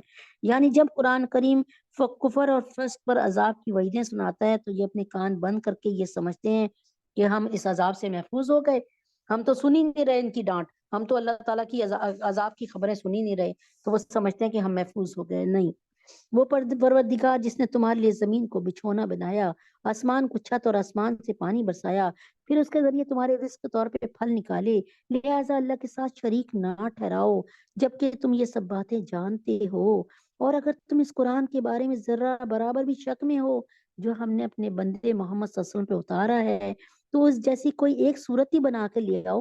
پوری قرآن کی 6666 صورتیں مت بناؤ بلکہ صرف ایک صورت بنا کر لے آؤ. اور اگر سچے ہو تو اللہ کے سوا اپنے تمام مددگاروں کو بلا لو. اللہ کی مدد نہیں لو، باقی سارے مددگاروں کو بلا لو. یاد رکھیں ہر نبی جو بڑا نبی ہے نا، جو مشہور نبی ہیں، ان کو اس دور کا سب سے بہترین کام نصیب ہوا. موسیٰ علیہ السلام کے دور میں جو ہے فن جادوگری بہت عروج پہ تھی. اللہ تعالیٰ نے موسیٰ علیہ السلام کو ایسی چیزیں دیکھ کر بھیجا جیسے کہ وہ اپنی چھڑی کو پھینکتے تھے عصا کو تو وہ کیا بن جاتی تھی؟ سانپ، یعنی وہ اژدہا بن جاتی تھی. اور جب وہ اپنا ہاتھ بغل میں ڈال کے نکالتے تھے تو کیا بن جاتا تھا؟ وہ روشن ہو جاتا تھا. اور عیسیٰ علیہ السلام کے دور میں فن حکمت بہت عروج میں تھی. اللہ تعالیٰ نے حضرت عیسیٰ علیہ السلام کو کہ وہ کسی بھی مادر ذات نابینا کو جو پیدائشی بلائنڈ جو ہے پیدائشی اندھا ہوتا تھا اس کی آنکھوں پہ ہاتھ پھیرتے تھے وہ ٹھیک ہو جاتا تھا. کوڑی کے مریض کو شفا کے لیے ہاتھ پھیرتے تھے تو وہ جو ہے اس طرح اور بہت سے معجزات تھے. تو فرمایا دے کر بھیجا. نبی پاک صلی اللہ علیہ وسلم کے دور میں جو ہے شاعری بہت عروج پہ تھی تو نبی پاک صلی اللہ علیہ وسلم کو کلام پاک دے کر بھیجا، ایسا کلام جس کی کوئی مثال نہیں مل سکتی. وہ پروردگار جس نے تمہارے لیے زمین کو بچھونا بنایا، آسمان کو چھت بنایا اور آسمان سے پانی برسایا، پھر اس کے ذریعے تمہارے رزق کے طور پہ پھل نکالے، لہٰذا اللہ کے ساتھ شریک نہ ٹھہراؤ جبکہ تم یہ سب باتیں جانتے ہو. اور اگر تم اس قرآن کے بارے میں ذرہ برابر بھی شک میں ہو جو ہم نے اپنے بندے محمد صلی اللہ علیہ وسلم پہ اتارا ہے تو اس جیسی کوئی ایک صورت ہی بنا کر لے آؤ. اور اگر سچے ہو تو اللہ کے سوا اپنے تمام مددگاروں کو بلا لو. پھر بھی اگر تم یہ کام نہ کر سکو اور یقیناً کبھی نہیں کر سکو گے تو ڈرو اس آگ سے جس کا ایندھن انسان اور پتھر ہوں گے، وہ کافروں کے لیے تیار کی گئی ہوگی. اور جو لوگ ایمان لائے اور انہوں نے نیک عمل کیے ان کو خوشخبری دے دیجئے کہ ان کے لیے ایسے باغات تیار ہیں جن کے نیچے نہریں بہتی ہوں گی. جب کبھی ان کو ان باغات میں کوئی پھل وغیرہ بطور رزق دیا جاتا ہے، کوئی پھل رزق کے طور پہ دیا جائے گا تو وہ کہیں گے اوتو بہ متشابہہ، یہ تو وہی ہے جو پھل ہمیں، جو کنو ہمیں زمین پہ ملتا تھا، یہ تو وہی کنو ہے. یہ جو کیلا اللہ تعالیٰ ہمیں زمین پہ کھلاتا تھا یہ وہی ہے. تو اللہ تعالیٰ فرمائیں گے، وہ لوگ فرمائیں گے یہ تو وہی ہے جو ہمیں پہلے بھی دیا گیا تھا، اور انہیں وہ رزق ایسے ہی دیا جائے گا جو دیکھنے میں ملتا جلتا ہوگا لیکن ہر گھونٹ پہ، ہر بائٹ پہ، ہر نوالے پہ نیا ذائقہ، نئی خوشبو، نیا رنگ ہوگا. ان کے لیے وہاں پاکیزہ بیویاں ہوں گی اور وہ ان باغات میں ہمیشہ ہمیشہ رہیں گی. تو اسی طرح حضرت صلی اللہ علیہ وسلم کی رسالت اور قرآن کریم کی سچائی روز روشن کی طرح ثابت ہے. اور اللہ تعالیٰ نے کے حکم سے جب اللہ تعالیٰ نے چیلنج کر دیا کہ اہل عرب کو کہ تمہیں اپنی زبان اور ادب پر ناز ہے، ان سب کو اس چیلنج کر دیا کہ ایک صورت بھی بنا لاؤ. تو ایک صورت یہ 6 مہینے بعد ایک صورت بنا کر لائے تھے. ایک صورت الفیلو مل فیلو، ہاتھی کیا ہے؟ تمہیں کیا پتا ہاتھی کیا ہے؟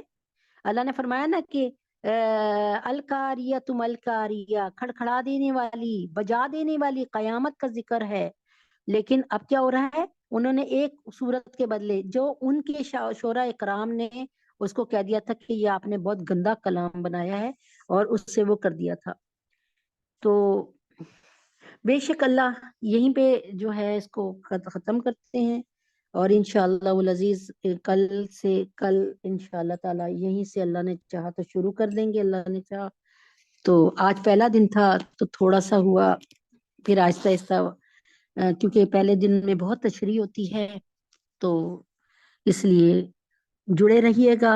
انشاءاللہ العزیز کاپی پینسل لے کے بیٹھیے گا، نئی سوچ اور نئی فکر کے ساتھ انشاءاللہ العزیز اللہ نے چاہا تو اللہ آپ کا سورہ بقرہ کا تقریباً 4تھا رکوع جو ہے ہونے والا ہے مکمل. تو انشاءاللہ العزیز کل اسی آیت سے لے کر جو ہے چلیں گے.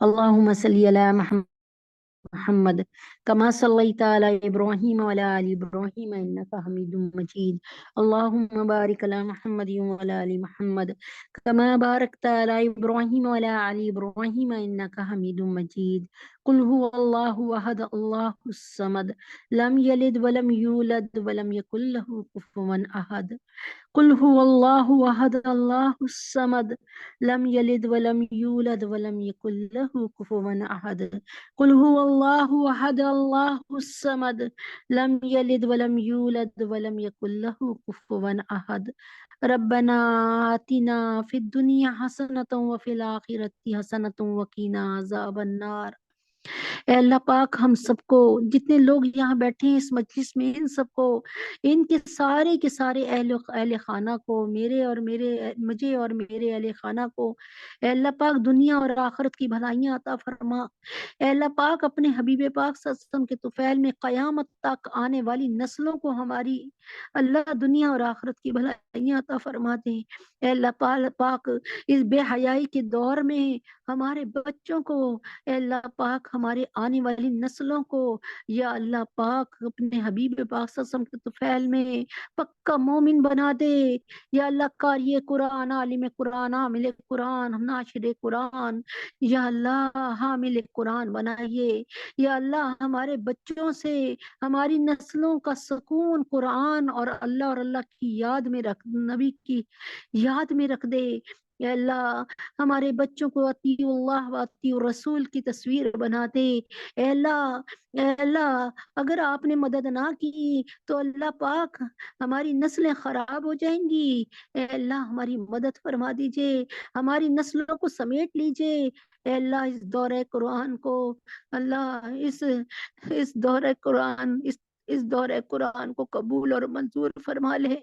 اے اللہ اس میں برکت عطا فرما دے جو بیٹھا ہے اللہ اس کو اور اس کے تو پورے اہل خانہ کو ایمان کے نور سے منور فرما دے اے اللہ اس دورہ قرآن کی برکت سے اس کا سارا ثواب ہمارے مرحومین کو جائے اے اللہ اس دورہ قرآن کی برکت سے ہمیں ایمان کے ساتھ صحت کاملہ عاجلہ مستمرہ عطا فرمائیے اللہ اس دورہ قرآن کی برکت سے یا اللہ تجھے تیرے نبی کا واسطہ فلسطین کے مسلمانوں کی مدد فرما دے یا اللہ فلسطین کے کشمیر کے بوسنیا کے چیچنیا کے برما کے شام کے سیریا کے اللہ مشرقی ترکستان ہندوستان اے اللہ پاک چائنا کے مسلمانوں کی مدد فرما دے یا اللہ سوڈان کے مسلمانوں کی مدد فرما دے یا اللہ یمن کے حوثیوں کی اور اللہ حماس کی مدد فرما دے یا اللہ فلسطین کے مسلمانوں پہ رحم فرما دے یا اللہ غذائی قلت کو دور فرمائیے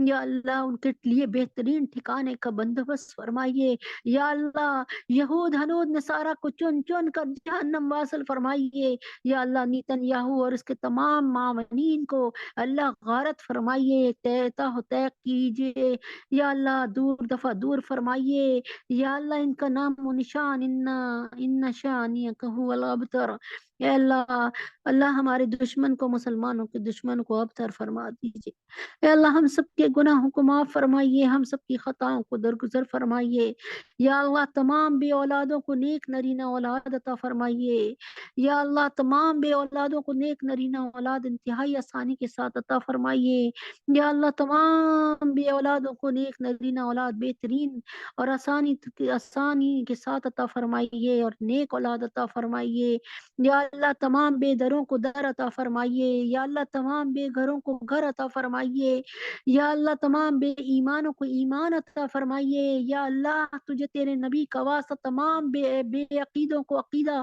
خالص عقیدہ یا اللہ پاک بہترین عقیدہ ایمان کا عقیدہ سمجھا دیجئے ہم سب کے گناہوں کو معاف فرمائیے ہم سب کی خطاؤں کو درگزر فرمائیے وہ تمام گناہ جن کی وجہ سے جہنم کا منہ دیکھنا پڑے گا ان کی معافی ان کی مغفرت اس دنیا میں ہی عطا فرمائیے اللہ ہم سب کو یا اللہ ہم سب کو جنت کا ویزا عطا فرما دیجئے یا اللہ اپنا راضی نامہ عطا فرما دیجئے اللہ نہیں بھی عطا فرمانا تو بھی عطا فرما دیجئے یا اللہ جن گھروں میں بچیاں جوان بچیاں بیٹھی ہیں اللہ ماں باپ فکر میں ہیں، اللہ ماں باپ بہت پریشانی میں ہیں، ان بچیوں کو، تمام کی تمام بچیوں کے لیے بہترین در، بہترین بر اور بہترین زوج عطا فرما دیجئے۔ یا اللہ اس دورہ تفسیر قرآن کے دوران ہی یا اللہ جو مائیں یہاں بیٹھی ہیں ان کی بچیوں کی بہترین خوشخبریاں عطا فرما دیجئے، ان کے بیٹوں کے لیے بہترین خوشخبریاں عطا فرما دیجئے۔ یا اللہ تمام بے روزگاروں کو روزگار عطا فرما دیجئے۔ یا اللہ تمام بیماروں کو صحت کاملہ عاجلہ مستمرہ عطا فرما دیجئے۔ اللہم اذهب الباس رب الناس واشف انت شافی لا شفاء الا شفاؤک شفاء لا یغادر سقما۔ یا اللہ تمام علماء اسلام، علماء دین، اللہ ان کی جان مال عزت آبرو کی حفاظت فرمائیے۔ یا اللہ ان کو صحت کاملہ عاجلہ مستمرہ عطا فرمائیے۔ یا اللہ ندیم بھائی کو صحت کاملہ عاجلہ مستمرہ عطا فرما دیجئے۔ یا اللہ ہم سب کے گناہوں کو معاف فرما دیجئے۔ یا اللہ ہم سب کی خطاؤں کو درگزر فرما دیجئے۔ یا اللہ جو بندہ سن رہا ہے ان کو، ان کے تمام اہل خانہ کو دنیا اور آخرت کی ہر امتحان میں 100% نمبروں سے کامیابی عطا فرمائیے۔ یا اللہ پاک اور ان سب کو ایمان کے نور کے ساتھ منور کر کے صحت کاملہ عاجلہ مستمرہ عطا فرمائیے۔ یا اللہ دنیا میں جب تک رہیں تیری مان کے چلیں، اے اللہ پاک دنیا میں جب تک رہیں تیری مان کے چلیں، اور جب دنیا سے جانے کا وقت ہو تو اللہ لا الہ الا اللہ محمد الرسول اللہ کا ورد کرتے چلیں۔ یا اللہ زندگی سعادت کے ساتھ موت شہادت کے ساتھ عطا فرمائیے۔ یا اللہ زندگی صحت کے ساتھ موت ایمان کے ساتھ عطا فرمائیے۔ یا اللہ زندگی بھی ایمان کے ساتھ اور موت بھی ایمان کے ساتھ عطا فرمائیے۔ ہم سب کے گناہوں کو معاف فرمائیے۔ اللہم حاسبنا حسابا یسیرا، اے اللہ پاک انتہائی آسان حساب کتاب لیجئے۔ اے اللہ پاک اس دورہ قرآن کو اور اس کے فیوز اور برکات کو یا اللہ کریا کریا، گاؤں گاؤں، چپا چپا، بستی بستی، نگر نگر پھیلا دیجئے۔ اس کو ہمارے لیے مغفرت کا باعث بنا دیجئے۔ یا اللہ جتنے لوگ سن رہے ہیں ان کی تمام پریشانیوں کو دور فرما دیجئے۔ اے اللہ پاک اس دعا کی صداقت کو ثابت کر دیجئے، ان دعاؤں کی، اس محفل کی برکات کو ثابت کر دیجئے۔ جتنے لوگ سن رہے ہیں ان کو قلبی سکون عطا فرمائیے، قلبی ایمان عطا فرمائیے، ان کی تمام مشکلوں کو آسان فرمائیے۔ اے اللہ پاک ان کی اولاد کو، اے اللہ پاک ان کی اور میری اولادوں کو، اے اللہ پاک ان کی تربیت جیسے آپ نے حضرت یوسف علیہ السلام کی تربیت کی، ننھے عیسیٰ علیہ السلام کی تربیت کی، ننھے محمد صلی اللہ علیہ وسلم کی تربیت بغیر والدین کے کی، یوسف علیہ السلام کی تربیت بغیر والدین کے کی، اللہ تاریخ کے سب سے کامیاب انسان بن گئے۔ ایسے ہی ہماری اولادوں کی اور آنے والی اولادوں کی اور نسلوں کی تربیت کی ذمہ داری آپ خود لے لیجئے۔ ہم سب کے گناہوں کو معاف فرمائیے، ہم سب کی خطاؤں کو درگزر فرمائیے۔ وقت پر آ کر بیٹھنے اور سننے کی جو ہے کاوش اور محنت، اس کو اللہ تبارک تعالیٰ اس کو بالکل پابندی عطا فرمائیے۔ یا اللہ پاک تینوں حرمین کی حفاظت فرمائیے۔